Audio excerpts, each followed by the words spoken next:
త్రిమూర్త్యాత్మకుడు అయిన శ్రీ దత్తాత్రేయ స్వామివారు కార్తవీర్యుని అనుగ్రహించిన విధానాన్ని మనం చెప్పుకున్నాం.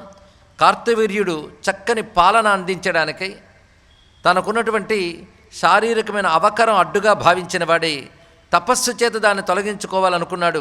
గర్గుని యొక్క సలహా మీద ఆ మహర్షి చెప్పిన మాట మేరకు సహ్యాద్రి పర్వత శ్రేణిలో దత్తాత్రేయ స్వామిని ఆశ్రయించారు. మొదటిగా పరీక్ష పెట్టినప్పటికీ అనఘాతత్వాన్ని ప్రతిపాదన చేసి దత్తుని యొక్క అనుగ్రహాన్ని పొందగలిగాడు కార్తవీర్యార్జునుడు. అప్పుడు 12 రకాల వరాలను ప్రసాదించాడు దత్తాత్రేయ స్వామి వారు. ఏవైతే కార్తవీర్యార్జునుడు అడిగాడో వాటిని స్వీకరించి అద్భుతంగా అనేక సంవత్సరములు, అనేక అన్నాం కానీ బహు సంవత్సరములు, పురాణములు చెప్తున్న ప్రకారంగా కొన్ని వేల సంవత్సరములు పాలన చేశాడు అన్నారు. ఇక్కడ అంటే బహుకాలం పాలన చేయగలిగాడు. ఒకానొకప్పుడు ఆయన మనస్సులో ఒకనొక వేదన కలిగింది. వెంటనే గురుగారి దగ్గరికి బయలుదేరారు. ఈ మధ్యకాలంలో అనేక ధర్మ సందేహాలు, శాస్త్ర చర్చలు కూడా పర్వతానికి వెళ్ళి ఆశ్రమంలో దత్తాత్రేయ స్వామి వారితో ఆ చర్చల ద్వారా అనేక విషయాలు తెలుసుకున్నాడు. ఇప్పుడు ఒక ప్రత్యేకమైన విషయంపై బయలుదేరుతున్నాడు ఆయన. మనస్సులో ఒకానొక దిగులు ఆయనకున్నది. అదొక జిజ్ఞాసతో కూడిన దిగులు. దానితో వెళ్ళారు. ఆశ్చర్యం, ఆ రోజు ఆశ్రమంలో వింత పరిస్థితి ఏర్పడింది. అదేమిటంటే దత్తాత్రేయ స్వామి సమాధానం చెప్పలేదు. ఆయన ధ్యాన స్థితిలో ఉన్నారు. తిరిగి ఆయన సమాధి స్థితి నుంచి వెలికి వచ్చే వరకు కూడా కార్తవీర్యార్జునుడు అక్కడే కూర్చున్నాడు. ఆ వెళ్ళిన విధానాన్ని చూపిస్తున్నారు ఇక్కడ వ్యాసదేవుడు బ్రహ్మాండ పురాణాంతర్గతమైన దత్త చరిత్రలో. దానిని వేదధర్ముడనేటువంటి మహాయోగి ఉత్తమ శిష్యుడైన దీపకును చెప్తూ ఉన్నాడు. కదాచిత్ సుఖమాసీనం యోగినాం పరమం గురుం సహ్య సాను కృతావాసం జ్ఞాన విజ్ఞాన సన్నిధిం విశ్వవంద్య పదాంభోజం విశ్వోపకరణాదృతం జగతామీశ్వరం హృజ్యం బిభ్రాణం పౌరుషీం తను. ఎటువంటి వాడు దత్తాత్రేయ స్వామివారు అనేది ఈ శ్లోకంలో చూపిస్తున్నారు.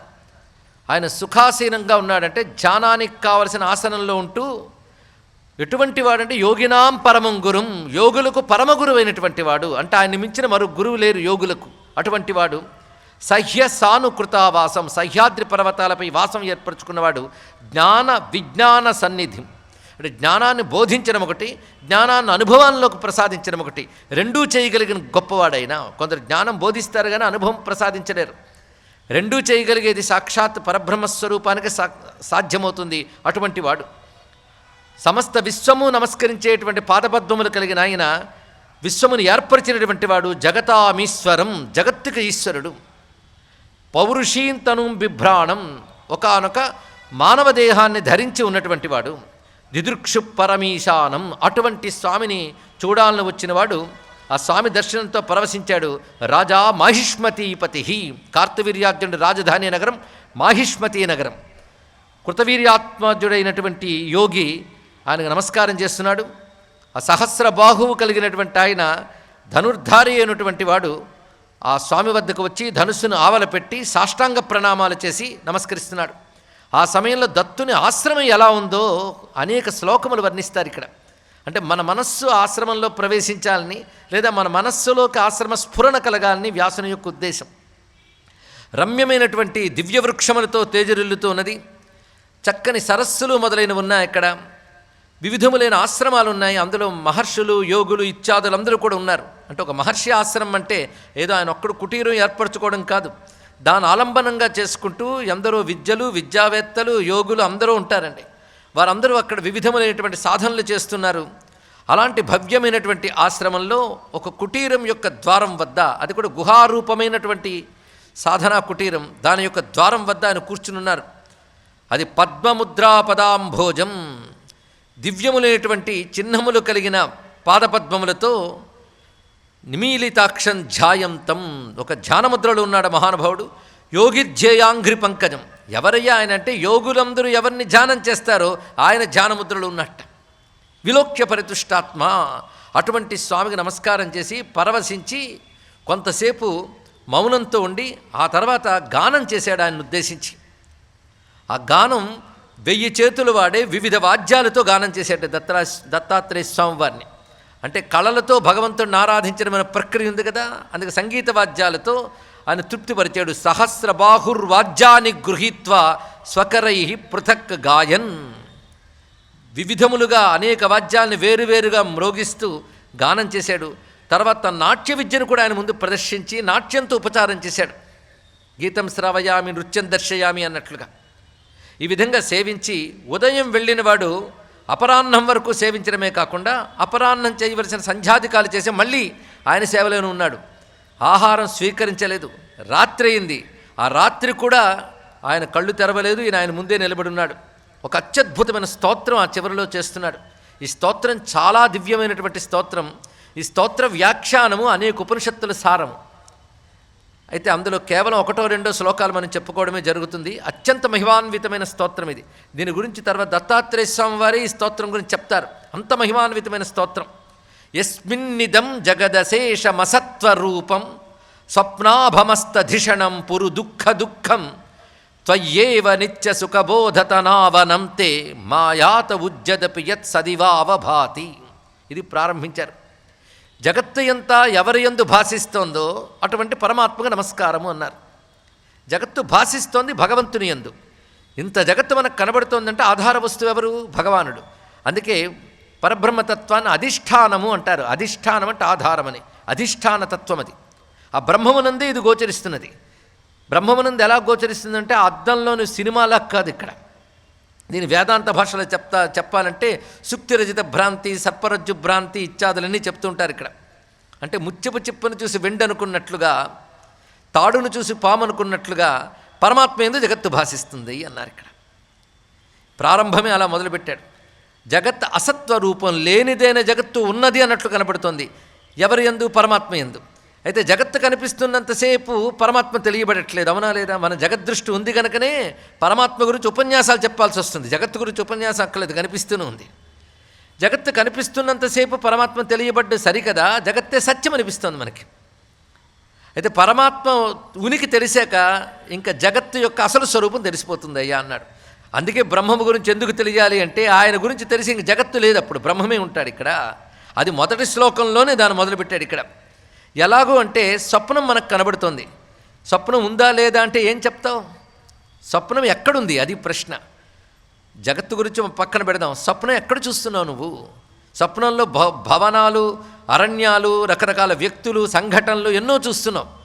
ఒక విస్తారమైన ప్రపంచాన్ని చూస్తున్నావు దేంట్లో? స్వప్నంలో.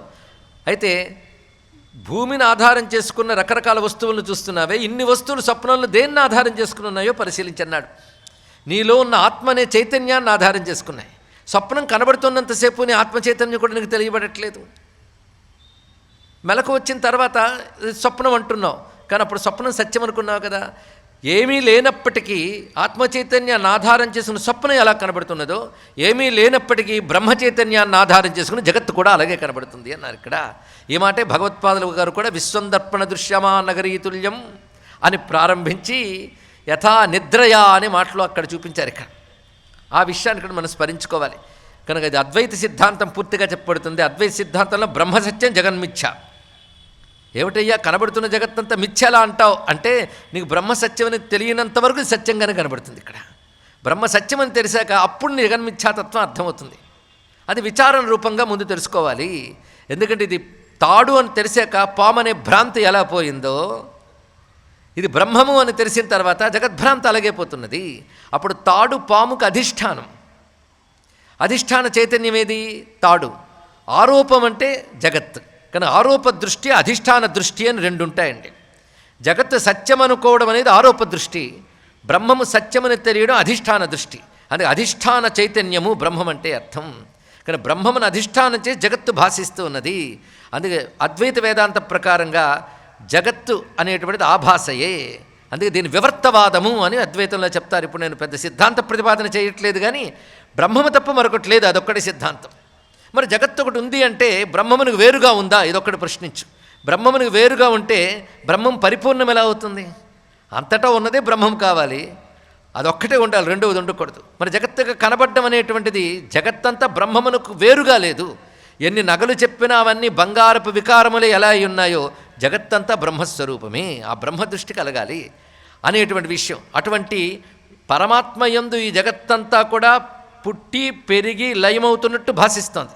కానీ పుట్టి పెరిగి లయమవుతున్న జగత్తు ప్రధానం కాదు, ఎవరి యందు ఇవన్నీ జరుగుతున్నాయో అతడు ప్రధానమని తెలుసుకోవాలి. అది చెప్పడమే ఎవ్వని చే జనించు జగమెవ్వని లోపల ఉండి లీనమై ఎవ్వని యందుడిందు అని ప్రారంభించాడు. అక్కడ జగత్తు గురించి చెప్పాలన్న ఉద్దేశం కాదు గజేంద్రుడిది. ఎవరి యందు ఇవన్నీ జరుగుతున్నాయో అటువంటి ఈశ్వరునే శరణంబు వేడేదని అన్నాడు.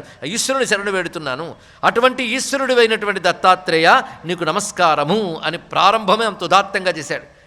ఏమండి, ఆయన అడిగిన 10 కోరికల్లో లేదా 12 కోరికల్లో ఎక్కడా కూడా వేదాంత జ్ఞానమే లేదు. ఇప్పుడు ఈయన ఇంత అద్భుతమైన స్తోత్రం ఎలా చదివాడంటే వస్తూ గీతా ప్రెస్ గోరఖ్పూర్ వాళ్ళ పుస్తకం కొనుక్కొచ్చాడు, కంఠస్థ పెట్టి చదివాడండి అంటామా? ఏమిటి ఇలా పలుకుతుంది? ఇవే రహస్యాలు, వాళ్ళకి తెలియకుండా వాళ్ళ నుంచి పలుకుతున్నాయి. ఇలాగ ఇప్పుడు ఒక్క శ్లోకం ఇలా మెరిసింది కదా, ఇలాంటి శ్లోకాలు వరుసగా ఉన్నాయి. ఏ విధంగా బ్రహ్మము సత్యము, సత్యమైన బ్రహ్మమును ఎలా పట్టుకోవాలి. అయితే ఇక్కడ జగత్తు మిథ్య వరకు కొంతమంది తెలుసుకున్నారు, కానీ బ్రహ్మము సత్యం తెలుసుకోలేక శూన్యవాదాల్లోకి వెళ్ళిపోయారు కొంతమంది. అలాంటి వాటిని పరాస్తం చేసి సత్యమైన బ్రహ్మతత్వాన్ని ప్రతిపాదన చేశారు. మళ్ళీ ఉపనిషత్తుల్లో ఉన్నదాన్ని తిరిగి తీసుకొచ్చినటువంటి వారు శంకర భగవత్పాదుల వారు మొదలైనటువంటి వారు.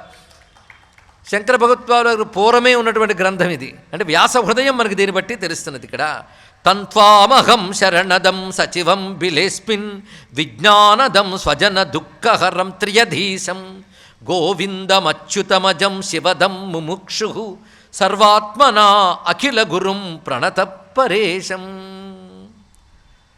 సర్వోత్కృష్టమైన ఆ పరమేశ్వరుని నేను శరణు వేడుతున్నాను. సర్వాత్మన అన్ని విధముల శరణు వేడుతున్నాను. అసలు శరణు వేడిన వారికి ఏది కావాలో అది ఇచ్చేవాడు నిజమైన శరణ్యుడియన. ఈ గుహయందు ఉన్నటువంటి వాడు విజ్ఞానాన్ని ఇచ్చేవాడు, తన వారికి దుఃఖాన్ని పోగొట్టడమే స్వభావంగా కలిగిన త్రియధీశం. త్రియధీశం అనే మాట చాలా గొప్పగా వేశారండి. త్రిమూర్త్యాత్మకుడు, జగత్రయానికి నాయకుడు అని త్రిమూర్త్యాత్మకుడు గనకనే 3 స్వరూపాలను చెప్తూ 3 వదనాలతో భాషిస్తున్నాడు. అటువంటి స్వామికి ప్రణామాలు చేస్తూ ఎందుకు వచ్చాడో ఆ శ్లోకం చివరిలో చెప్తున్నాడు. జ్ఞానం విశుద్ధం విపులం యథేతత్ వైరాగ్య విజ్ఞానయుతం పురాణం ఆఖ్యాహి విశ్వేశ్వర విశ్వమూర్తే త్వద్భక్తి యోగంచ మహద్విమృగ్యం. నాకు కావలసింది జ్ఞానం విశుద్ధం, శుద్ధమైన జ్ఞానం కావాలి అన్నాడు. ఇదేమిటంటే శుద్ధం కాని జ్ఞానం కూడా ఉంటుందా అంటే విషయ జ్ఞానములన్నీ శుద్ధ జ్ఞానములు కావు. విష్ణు జ్ఞానమే శుద్ధ జ్ఞానము అనగా బ్రహ్మజ్ఞానం అని అర్థం. నాకు బ్రహ్మము గురించి జ్ఞానం కావాలి. బ్రహ్మజ్ఞానమన్నా ఆత్మజ్ఞానమన్నా రెండూ ఒక్కటే. బ్రహ్మ విద్య అన్న అదే. నాకు శుద్ధమైన జ్ఞానం కావాలి. అది ఎలా తెలియాలంటే విపులం, విస్తారముగా నాకు తెలియాలి. పైగా వైరాగ్య విజ్ఞానయుతం పురాణం. బ్రహ్మ విద్య అనేది ఇవాళ నిన్న మొదలైంది కాదు, అత్యంత ప్రాచీనమైనటువంటి బ్రహ్మ విద్య. అది వైరాగ్య విజ్ఞానములతో కూడి ఉన్నది. అంటే వైరాగ్యం కలిగితే కానీ అది వినడానికి అర్హత లేదండి. వింటే అర్థం అవ్వడం పక్కన పెట్టండి, వినడానికి మఠం వేసుకోవాలన్నా వైరాగ్యం ప్రధాన అర్హత బ్రహ్మ విద్యకి. కాలక్షేపము సెలవు దొరికింది అనేది అర్హత కాదు ఇక్కడ. అందుకు వైరాగ్య విజ్ఞానం, ముందు వైరాగ్యము తర్వాత అనుభవ రూపమైన జ్ఞానము, వాటితో కూడినటువంటిది అత్యంత ప్రాచీనమైనది ఏదుందో దానిని ఆఖ్యాహి, దాన్ని చెప్పవయ్యా స్వామి. ఎవరిని అడుగుతున్నాడు? విశ్వేశ్వర విశ్వమూర్తే. విశ్వానికి ఈశ్వరుడు నువ్వు, విశ్వమూర్తివి నువ్వు. ఈ ప్రశ్నలోనే గొప్పగా ఉన్నది. విశ్వానికి ఎవడు ఈశ్వరుడో వాడు విశ్వానికి దూరంగా లేడు, అది ఆశ్చర్యం. అదే సనాతన ధర్మంలో విశ్వమంతా సృష్టించిన పరమాత్మ ఎక్కడంటే పరలోకమనందున్న ప్రభువు కాడండి. విశ్వమంతా వ్యాపించిన వాడు ఆయనే, విశ్వమే ఆయన. కానీ విశ్వేశ్వరుడు వేరు, విశ్వం వేరు కాదు భారతీయ సనాతన ధర్మంలో. అందుకే విశ్వేశ్వరుడే విశ్వమూర్తి, విశ్వమంతా ఆయన మూర్తి. ఇక్కడ ఆలోచించండి, ఇందాక చెప్పిన రజ్జుసర్ప భ్రాంతి. విశ్వమంతా ఆయన అయినప్పుడు విశ్వం వేరుగా ఉందా? ఇప్పుడు సముద్రంలో అలలు కనబడుతున్నాయి, అలలు సముద్రమునికి వేరుగా ఉన్నాయా? లేవు. అలల్లో ఉన్నదేమిటి? సముద్రమేగా. ఇదొక్కటి ఆలోచించుకుంటే చాలు. కానీ వేరుగా కనబడ్డ ఒక భ్రాంతి మాత్రమే. కానీ దాని యందు చైతన్యముగా ఆయనే ఉన్నాడు. చైతన్య దృష్టి చూస్తే సముద్రమంతా ఒకటే జలం, కెరటాల దృష్టితో చూస్తే సముద్రం అనగా ఎన్నో కెరటాలు. కానీ జగద్దృష్టితో అనేకం, పరమాత్మ దృష్టితో ఏకం. ఈ ఉదాహరణతో మనం గ్రహించగలగాలి. కనుక అటువంటి ఏకమైన పరమాత్మ, అంటే ప్రతి దానిలో పరమాత్మ తప్ప అన్యము లేదు.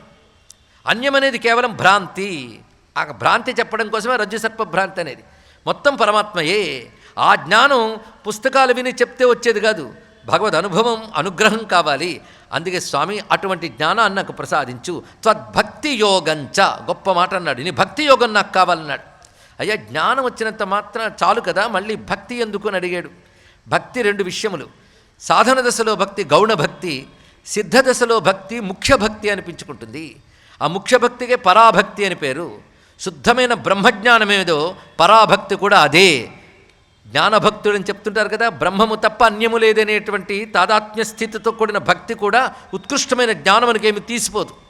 అటువంటి జ్ఞానరూపమైన భక్తి ఏదో అది నాకు కావాలి అంటున్నాడు. అందుకే త్వద్భక్తి యోగంచ. అయితే నన్నెందుకు అడిగేవు నువ్వు అడగచ్చు, అది చెప్పడానికే నువ్వు అవతారం ఎత్తేవని నాకు తెలిసింది. నువ్వే పని మీద వచ్చావో ఆ పనే చేయమని నేను అడుగుతున్నాను. తవావతారోయమకుంఠధామన్ ధర్మోపదేశాయ చ యోగగుప్త్యై. నువ్వు ధర్మాన్ని ఉపదేశం చేయడానికి, యోగాన్ని రక్షించడానికి, అంటే బ్రహ్మ విద్యా సంప్రదాయాన్ని ప్రవర్తింపజేయడానికే నువ్వు వచ్చావు. ఆచార్యుడు అంటేనే బ్రహ్మ విద్యా సంప్రదాయ ప్రవర్తకుడు. బ్రహ్మ విద్యని ధర్మాన్ని రెండు ప్రతిష్ఠించడానికే భగవంతుడు అవతరిస్తుంటాడండి. అంటే ఒకటి ధర్మం, ఒకటి జ్ఞానం. ధర్మం లోకం క్షేమంగా నడవడానికి, జ్ఞానం యోగ్యుడైన వాడు ముక్తి పొందడానికి. ఈ రెండూ అవసరమే. కానీ రెండూ ఇవ్వడం కోసమే భగవద్ అవతారాలు. అందుకే ధర్మోపదేశాయ చ యోగగుప్తై. అటువంటి నువ్వు ముముక్షు వర్గస్య విధాతుమీ స జ్ఞానస్వరూపం విభవాయ తేషాం. ఎవరైతే ముముక్షువులో వాళ్లకు నువ్వు జ్ఞానస్వరూపుడు, ఇది తెలుసుకోవాలి. దత్తాత్రేయ స్వామిని స్మరిస్తే కోరికలు తీరతాయి, ఇవన్నీ చెప్పేవాళ్ళు ఉన్నారు. కానీ ముముక్షువైన వాడు మొత్తం దత్తాత్రేయ స్వామి వారిని ఎందుకు ఆశ్రయిస్తాడు అంటే బ్రహ్మ విద్య అవగాహన కోసమే, మరొకటి కాదు. ఈ విధంగా స్తోత్రం చేసేవాడు చాలా రమ్యమైన స్తోత్రం చేస్తూ చివరిలో గొప్ప మాట అంటాడు. ఎందుకు ఇప్పుడు ఆయన ప్రత్యేకంగా వేదన పడి వచ్చాడనేది ఇక్కడ అర్థమవుతుందండి మనకి. ఇప్పుడు వేదన వేరు.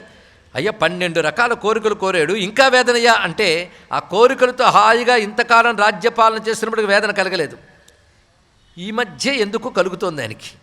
ఏమనంటే ఎంతకాలం ఈ రాజ్యం పాలిస్తూ ఇవి చూసుకుంటూ ఈ వ్యవహారాలతోనే గడిపేయడమేనా.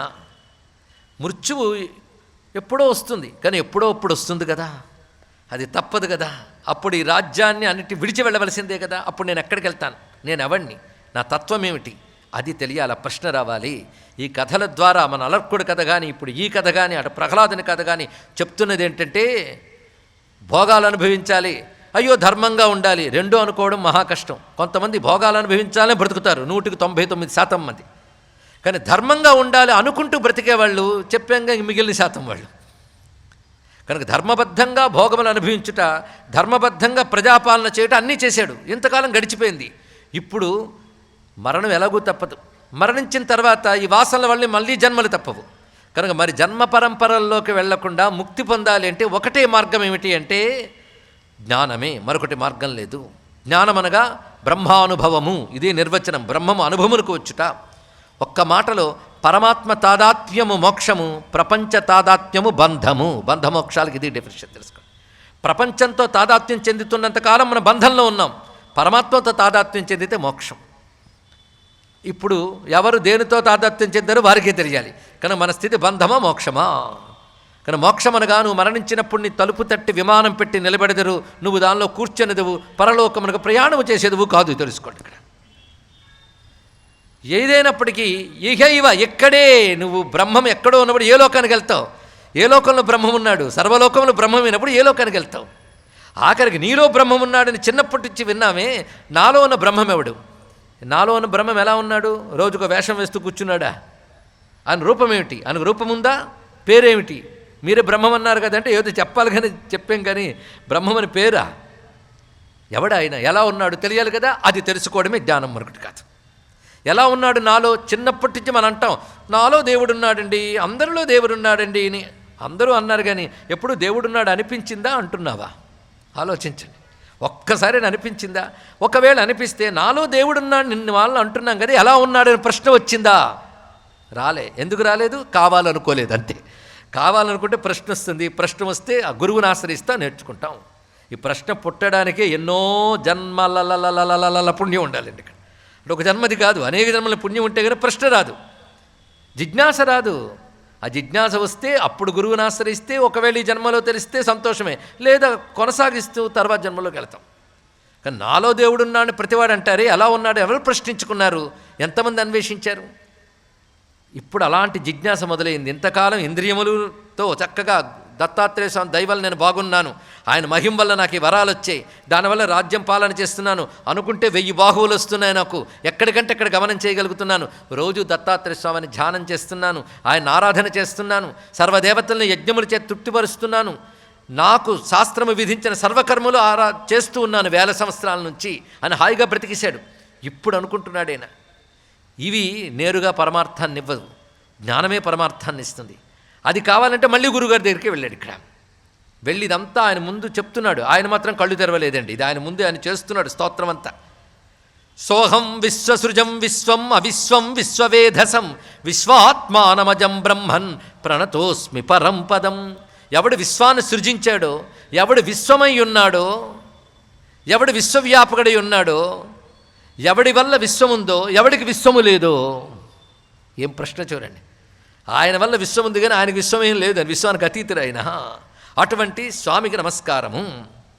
స్వామి, ఎన్నాళ్ళు ఇంద్రియాలను తృప్తిపరచడమే జీవితమును బతికాను, మరొకటి కాదు. అందుకే శరీరం పెరుగుతున్న కొద్దీ మరింత లగ్జరియస్, మరింత సంపాదన, మరింత సౌఖ్యం, ఇంతే. అంటే భోగంతో భోగం సంపాదించడానికి ప్రయత్నించడమేనా యోగం? ఎప్పుడు ఇదంతా ఏమిటి అంటే ఇంతకాలపు జీవితానికి ఒకటే పేరు పెడుతున్నాడు కార్తవీర్యార్జునుడు, అసదింద్రియ తర్పణం. అసత్తులైన ఇంద్రియాలను తృప్తిపరచడమే బ్రతుగ్గా ఎన్నాళ్ళు బ్రతికిశాను. ఇప్పుడు ఎన్నాళ్లకి నీ పాదపద్మాలని నేను ఆశ్రయించగలిగాను. నన్ను ఈ పాప సముద్రం నుంచి బయట పెట్టవయ్యా అన్నాడు. నిమగ్నో వృజినార్ణవే, కేవలం వృజినార్ణవే, పాప సముద్రంలో మునిగిపోయానన్నాడు. ఏంటంటే ఇంతకాలం దత్తాత్రేయుడు పాపాలు చేశాడా? ధర్మబద్ధంగానే ఉన్నాడు కదా. పాప సముద్రంలో మునిగిపోవడం అంటే ఆత్మజ్ఞానం తెలుసుకోకపోవడమే పాపమండి వేదాంత భాషలో. అందుకే ఆత్మజ్ఞానం తెలుసుకోకుండా ఎవడు ప్రయత్నిస్తాడో లేదా బతకేస్తాడో వాడికి ఒక పేరు పెట్టింది ఉపనిషత్తు, ఆత్మఘ్నుడు అని. అంటే తనని తాను చంపుకొనువాడు అని పేరు పెట్టింది ఇక్కడ. అంటే ఆత్మహత్యా పాతకం లాంటిది అనమాట ఇక్కడ. అంటే నిన్ను నువ్వు తెలుసుకునే జన్మ వచ్చినా ప్రయత్నం చేయలేదంటే నిన్ను నువ్వే నాశనం చేసుకుంటున్నావు కదా. కనుక నిన్ను నువ్వు నాశనం చేసుకోవడమే మహాపాపం. పాపం ఏం చేస్తుంది? నాశనం చేస్తుంది.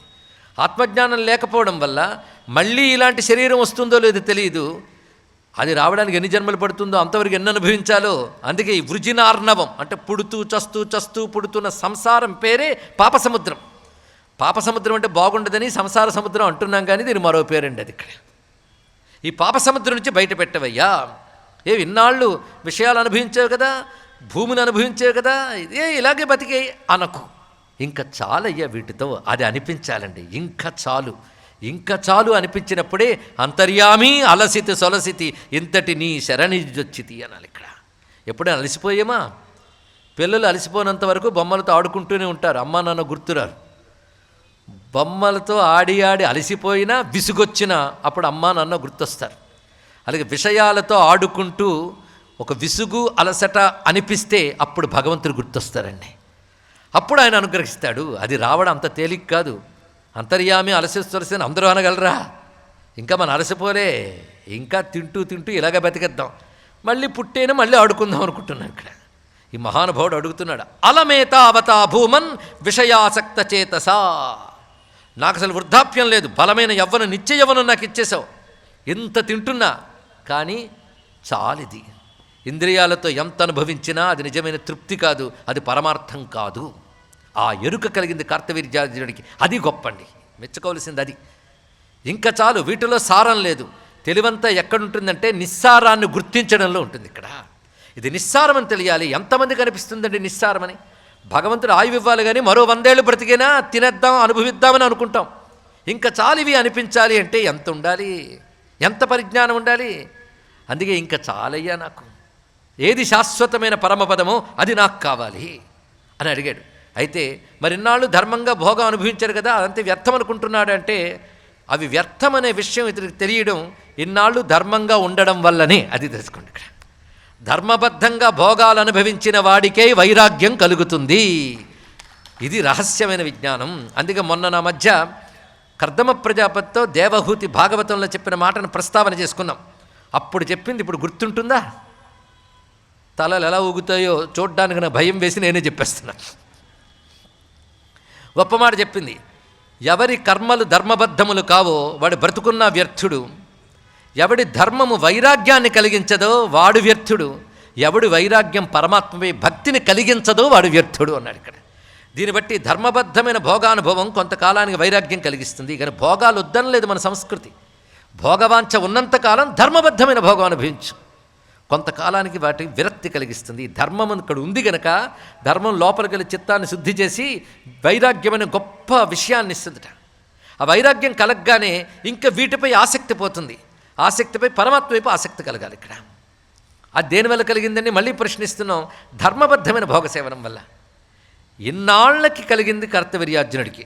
అందుకే అలమేతావతా భూమన్ విషయాసక్త చేతస, ఇంకా విషయములపై ఆసక్తి కలిగిన చిత్తంతో చాలు చాలు ఇంకా. ఎందుకంటే ఆయవ్వనాత్ బహుతిధం నాజ్యాపి విదృశం మనః. ఒక మాట అంటాడు, చాలునంటే ఇంచుకంతే చాలును జన్మమునకు, చాలకుంటే లోకమెల్ల చాలదు, వ్రీలిన ఈ ఆశ వెర్రివాని చేతిరాయి అని అంటాడు హనుమాచార్యుల వారు. ఇక్కడ తృప్తికి హద్దెక్కడండి. ప్రపంచంలో సంపదన్నా అంతా పడేసినా ఇంకా ఇంకా కావాలనిపిస్తుందిట. మన పురాణాలు ఎలాంటి ఉదాహరణలు చెప్తాయంటే యయాతి చక్రవర్తి కదా ఇదే చెప్తుంది. యయాతి ఇంకా భోగాలు అనుభవించాలనుకుని కొడుకు యొక్క యవ్వనాన్ని కూడా అడిగి తీసుకుని, ఎందుకంటే భోగాలు అనుభవించాలన్నా ఇంద్రియాలు పనిచేయనప్పుడు మానసికంగా భోగధ్యానం ఉంటుంది కానీ శారీరకంగా వాడు భోగాలు అనుభవించలేడు. అందుకే చాలామంది వృద్ధులు మంచివాళ్ళలా కనబడతారు. ఎందుకంటే భోగం అనుభవించే శక్తి ఇంద్రియాలకు లేదు కనుక అలా కూర్చుంటారు వాళ్ళు ఏదో మహానుభావులు అనుకుంటాం. కానీ వాడు లోపల భోగవాంఛ కొత్త ఆడిపోతూ ఉంటుంది. ఇక్కడ మళ్ళీ వాడికి ఇంద్రియ బలం సెకండ్ ఇన్నింగ్స్ కానీ ఇచ్చాడు భగవంతుడు, ఇంకా వాడు విజృంభిస్తాడు. అంత ఇంత కథ. యయాతి కొడుకు యొక్క యవ్వనాన్ని కూడా తీసుకుని అనుభవించి చివరికి ఫైనల్ జడ్జిమెంట్ చెప్తున్నాడండి. ప్రపంచ నాగరికతకి భారతీయ సంస్కృతి ఇచ్చిన అద్భుతమైన పాఠాలు ఇవన్నీ కూడా. ఇదేదో నిద్రపోతూ వినే వేదాంత పాఠాలు అనుకుంటున్నాం కానీ బ్రతుకుని బాగు చేసేటువంటి బంగారు మార్గాలు అనుకోవడం లేదు. లెసన్స్ ఆఫ్ లైఫ్ అండి ఇవన్నీ ఒక్కొక్కటి కూడా. మహానుభావుడు చెప్తున్నాడు, ఇంతకాలం అనుభవించి సారం చెప్తున్నాను. కోరికలను తీర్చుకోవడం కోసం విషయాలు అనుభవించడం ఎలా ఉంటుందంటే, విషయానుభవం వల్ల కోరిక తీరదు సరికదా, ఇంకా పెరుగుతాయి. ఇది ఎలా ఉంటుందంటే అగ్నిని ఆర్పడానికి నెయ్యి పోసినట్లుంటుందయ్యా అని చెప్పాడు. అందుకే ఎంత అనుభవించినా వీడికి అంతులేదు ఒకటి, వీటిలో సారం లేదొకటి. కానీ అసలు సారం ఏది? ఇవి పొంది ఆనందిస్తున్నాను అనుకోవడం దేని ఆధారంగా జరుగుతుంది? అటు వెళ్ళాలి. అప్పుడు అఖండమైన ఆనంద సముద్రం నీలో ఆత్మగా గోచరిస్తుంది. ఇది గొప్ప విషయం. కానీ మహానుభావుడు అంటున్నాడు, నేను ఈ లోకంలో అత్యంత దౌర్భాగ్యవంతుణ్ణయ్యా అన్నాడు కార్తవీర్యార్జునుడు. ఎవడైతే 12 వరాలు పొంది 1000 సంవత్సరాలు 1000 చేతులతో చక్రవర్తిగా అద్భుతంగా ఉన్నాడు మహానుభావుడు చెప్తున్న మాట ఏంటి? దుర్భగోపత లోకేహం నితరాం క్షత్రియాధమ. నేను ఈ క్షత్రియుల అధముణ్ణి, పైగా దౌర్భాగ్యవంతుణ్ణి. ఎందుకంటే ఏ మహానుభావుడిని ఆశ్రయిస్తే దుర్లభమైన కైవల్యం లభిస్తుందో అలాంటి స్వామి భక్తుడైన కూడా దానికి కావలసిన జ్ఞానాన్ని ఇంతవరకు పొందలేకపోయాను. నీ దగ్గరకు వచ్చిన 12 వరాలు అడిగాను, అందులో ఈ వరం లేదు. పైగా ఎటువంటివి అడిగానంటే మిథ్యలైన విషయాలపై లంపటత్వం అడిగాను. మిథ్యా విలసతేష్వేసు లంపటస్సన్ సదా విభో. కేవలం మిథ్యలైన విషయాలపై లంపటత్వం అడిగి సుసామ్రాజ్య శ్రియా మత్త, సామ్రాజ్యం అనేటువంటి మదం చేత, అంటే నేను ఇంత గొప్ప సామ్రాట్టుని, మామూలు రాజు కాదు, సామ్రాట్టు అనేటువంటి మదం చేత, అంటే మైమరపు చేత. మదం అనగా మైమరపు, అహంకారము గర్వం అని అర్థం చెప్పడానికి లేదు. అటువంటి మైమరపుతో అంతకుణ్ణి మర్చిపోయానన్నాడు. అంతకుడు మృత్యువు, అది తప్పకుండా పొంచి ఉంటుంది. అందుకు మృత్యువుని అర్థం చేసుకుంటే పాఠం ముందొస్తుందండి. అదే రమణుల వారు చెప్తారు, తన మృత్యువు అనుభవానికి రాగానే ఏ విధంగా ఆయన వివేచన ఆత్మవైపు తిరిగిందో చెప్తాడు. అది గ్రహించవలసినది. అని ఇదానీం త్వత్ప్రసాదేనా, అయితే ఇప్పటికీ నీ అనుగ్రహం నాపై ఉంది గనకనే నీ పాదపద్మాలని విడవకుండా నీ వచనామృతం ద్వారా నాకు కైవల్యానికి యోగ్యమైన జ్ఞానం కావాలనే బుద్ధి కలిగింది. అటువంటి జ్ఞానాన్ని ప్రసాదించు. ఎన్నాళ్ళు వస్తూనే ఉన్నాడే, ఇది అడగలేదండి, ఇప్పుడు అడిగాడు చూడండి. ఆ 12 వరాల్లో ఇది లేదు. ఎన్నాళ్ళు వస్తూనే ఇది లేదు. మిగిలిన విషయాలన్నీ అడిగాడు. లోక వ్యవహారమే, ధర్మమే. ఇంకా యజ్ఞాల గురించి అడుగుంటాడు, దేవతల పూజల గురించి అడుగుంటాడు. అవి కూడా పరమార్థం కావు. అవి నేను పవిత్రుల్ని చేస్తాయి ఎంతవరకు, కానీ పరమార్థం కావలసినటువంటిది ఏదో ఇప్పుడు అడుగుతున్నాడు. ఇది అడిగానంటే ఒక విధంగా అదృష్టవంతుణ్ణే. అది కావాలనే కోరిక వాళ్ళు కలిగింది కదా. ఇది నీ అనుగ్రహం. ఇదానీం త్వత్ప్రసాదేన అనుతృప్తోస్మి కేవలం నకథంచిల్లభే శాంతం వినాతే వచనామృతం. ఇప్పుడు నాకు నీ వచనామృతం కంటే శాంతినిచ్చేది మరొకటి లేదు, ఇది తెలుసుకోండి. ఎన్ని సంపాదించినా ఏదో తెలియని ఒక అలజడి హృదయంలో ఉంటూనే ఉంటుంది. ఎప్పుడు ప్రతి జీవుడికి ఉంటుంది, గమనించండి. ఇక్కడ ఏది ఉంటే బాగుంటాను నువ్వు అనుకుంటావో అవన్నీ నీకు సమకూరినా నీ అశాంతి పోదు. లోకంలో డబ్బుంటే చాలనుకుంటాడు లేనంతవరకు. వచ్చిన వాళ్ళ హృదయంలో అశాంతి ఏమిటి ఇప్పుడు పరిశీలించారా? పైగా బోళ్ళని భోగాలు సంపాదించుకొని ప్రతి మందికి చూపిస్తావు, ఇది ఉంది అది ఉందని. వాడు సంతోషపడుతున్నా నువ్వు అనుకుంటావు, వాళ్ళు ఏం సంతోషపడరు. నీ తృప్తిని ఇది అలా చెప్పుకోవడమే. నేను ఇది కొన్నా అది కొన్నా, ఇది చేసా అది చేసా అంటావు. వాడు ఆహా ఓహో నువ్వు నిన్నేం ప్రశంసించాడు, లేనిపోని పొగరెందుకయ్యా అనుకుంటూ ఉంటాడు. ఇది మన తృప్తే ఇలాంటివన్నీ. అందుకు ఈ తెలియని అలజడి ఒకటి ఉంటుంది. శాంతి ఎలా లభిస్తుంది అంటే నాణ్యదస్తి శరణం మమలోకే తవ సుసేవ్య చరణాధిదయాళో మగ్నముద్ధర భవాంబుధేర్విభో తవ పదాబ్జరతం నిజభక్తం శిష్యస్తేహం సాధిమాం తాం ప్రపన్నమని ఎలా శరణు వేడాలో జ్ఞానం కోసం నేర్చుకోండి. ఇక్కడ కళ్ళు తెరవట్లేదు దత్తాత్రేయ స్వామివారు, అది మరువరాదు. ఆయన అలాగే కళ్ళు మూసుకు కూర్చున్నాడు. ఈయన మాత్రం ధ్యానం చేస్తున్నాడు. నాణ్యదస్తి శరణం మమలోకే, నువ్వు తప్ప నాకు మరొక దిక్కు లేదయ్యా స్వామి. పైగా నువ్వు దయాళో, నేను అర్హుడినని నువ్వు అనుగ్రహిస్తావని నేను కూర్చోలే, నువ్వు దయాస్వరూపుడు అనుగ్రహిస్తామని కూర్చున్నాను. కనుక నీ అనుగ్రహానికి నా అర్హత లేదు, అనుగ్రహించే దయ నీకుంది అంతే. అందుకు నీకు నమస్కరిస్తున్నాను. మగ్నముద్ధర భవాంబుధేర్విభో, సంసార సముద్రంలో మునిగిపోయానయ్యా అన్నాడు. చూడండి, అంత గొప్పవాడు కూడా. మునిగిపోయానంటే అర్థం మళ్ళీ పుట్టుక, మళ్ళీ చావు, మళ్ళీ చావు, మళ్ళీ పుట్టుక, ఇది తప్పదు నాకు. ఏమి ఇక్కడ సాధించానని నేను? అందుకే నన్ను అనుగ్రహించు. నమస్తే పుండరీకాక్ష, నమస్తే పురుషోత్తమ. ఆ విష్ణునామములు ఎంత ప్రేమగా పలుకుతున్నాడో శ్రీమన్నారాయణమూర్తి అనేటువంటి దత్తాత్రేయ స్వామి వారిని ఉద్దేశించి. నమస్తే పుండరీకాక్ష, నమస్తే పురుషోత్తమ, నమస్తే విశ్వవంజాంఘ్రే, నమస్తే యోగినాంవర, నమస్తే వాసుదేవాయ, నమస్సంకర్షణాయ చ ప్రద్యుమ్నాయ అనిరుద్ధాయ యోగివంద్యాయ తే నమః, నమస్తే పద్మనాభాయ, నమస్తే జలసాయినే, నమస్తేస్తు హృషీకేశ పాహిమాం వృజినార్ణవాత్. ఈ పాప సముద్రం నుంచి బయట పెట్టవయ్యా. నమో నంతాయ సూక్ష్మాయ సర్వాధ్యక్షాయ సాక్షిణి మనోగిరాం విదూరాయ భక్తావాసాయ తే నమః, నమ పంకజనాభాయ, నమ పంకజశాలిని. ఈ ఆర్తి కావాలండి ఇక్కడ, ఆ ఏడుపు కావాలి. ఆ ఏడుపున్నవాడు తప్పకుండా శ్రద్ధతో సర్వేంద్రియములు వికసించి గురువు ముందు కూర్చుంటాడు. ఇక్కడ జ్ఞానాన్ని గ్రహించడానికి సిద్ధమవుతాడు. ఇక్కడ ఆర్తి లేనివాడికి ఏం లభిస్తుంది? ప్రసీద పరమానంద, ప్రసీద పరమేశ్వర, ఆదివ్యాధి భుజంగేన దష్టం మాం ఉద్ధర ప్రభో. ఒక పాము ఎప్పుడూ కాటు వేసే ఉంటుంది నా శరీరాన్ని, కాటు వేస్తూనే ఉంటుంది. ఆ పాము ఆదివ్యాధి భుజంగం, లేదా 2-3 పాములు అనుకోండి ఇంకా బాగుంటుంది. ఆది అంటే మానసికంగా ఉండేటువంటి దిగులు, వ్యాధి అంటే శరీరానికి. ఈ రెండూ లేకుండా ఎవడి జీవితం గడవదు. ఎప్పుడు ఈ రెండూ ఉంటూ ఉంటాయి. అడగాలే కానీ ఎలా ఉన్నారని కష్టాలు చెప్పుకోవడం రెడీగా ఉంటాం. వాడికి నీకు తీరిక లేదు కనుక చెప్పరు, కానీ చెప్పుకోవడానికి సబ్జెక్టు మాత్రం ఆది వ్యాధేనండి. అయితే మానసికమైన దిగులు లేదా శారీరకమైన రోగం, ఈ రెండు ఇంకేమున్నాయి? సంసారం అంటే ఇంతే, మరొకటి లేదు, ఆది వ్యాధులే.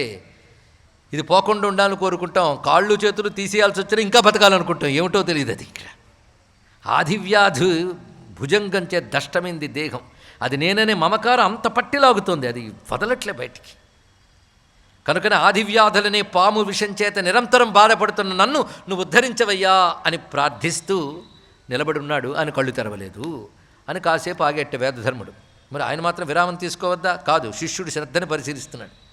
వెంటనే దీపకుడు ముందుకొచ్చి, గురుగారి తర్వాత కథ ఏం జరిగిందో చెప్పండి, ఏం చేస్తున్నారు ఇప్పుడు? కార్తవీర్యార్జునుడు ప్రశ్నిస్తే స్వామివారు ఏం చేశారు అంటే తూష్ణీమభూత్.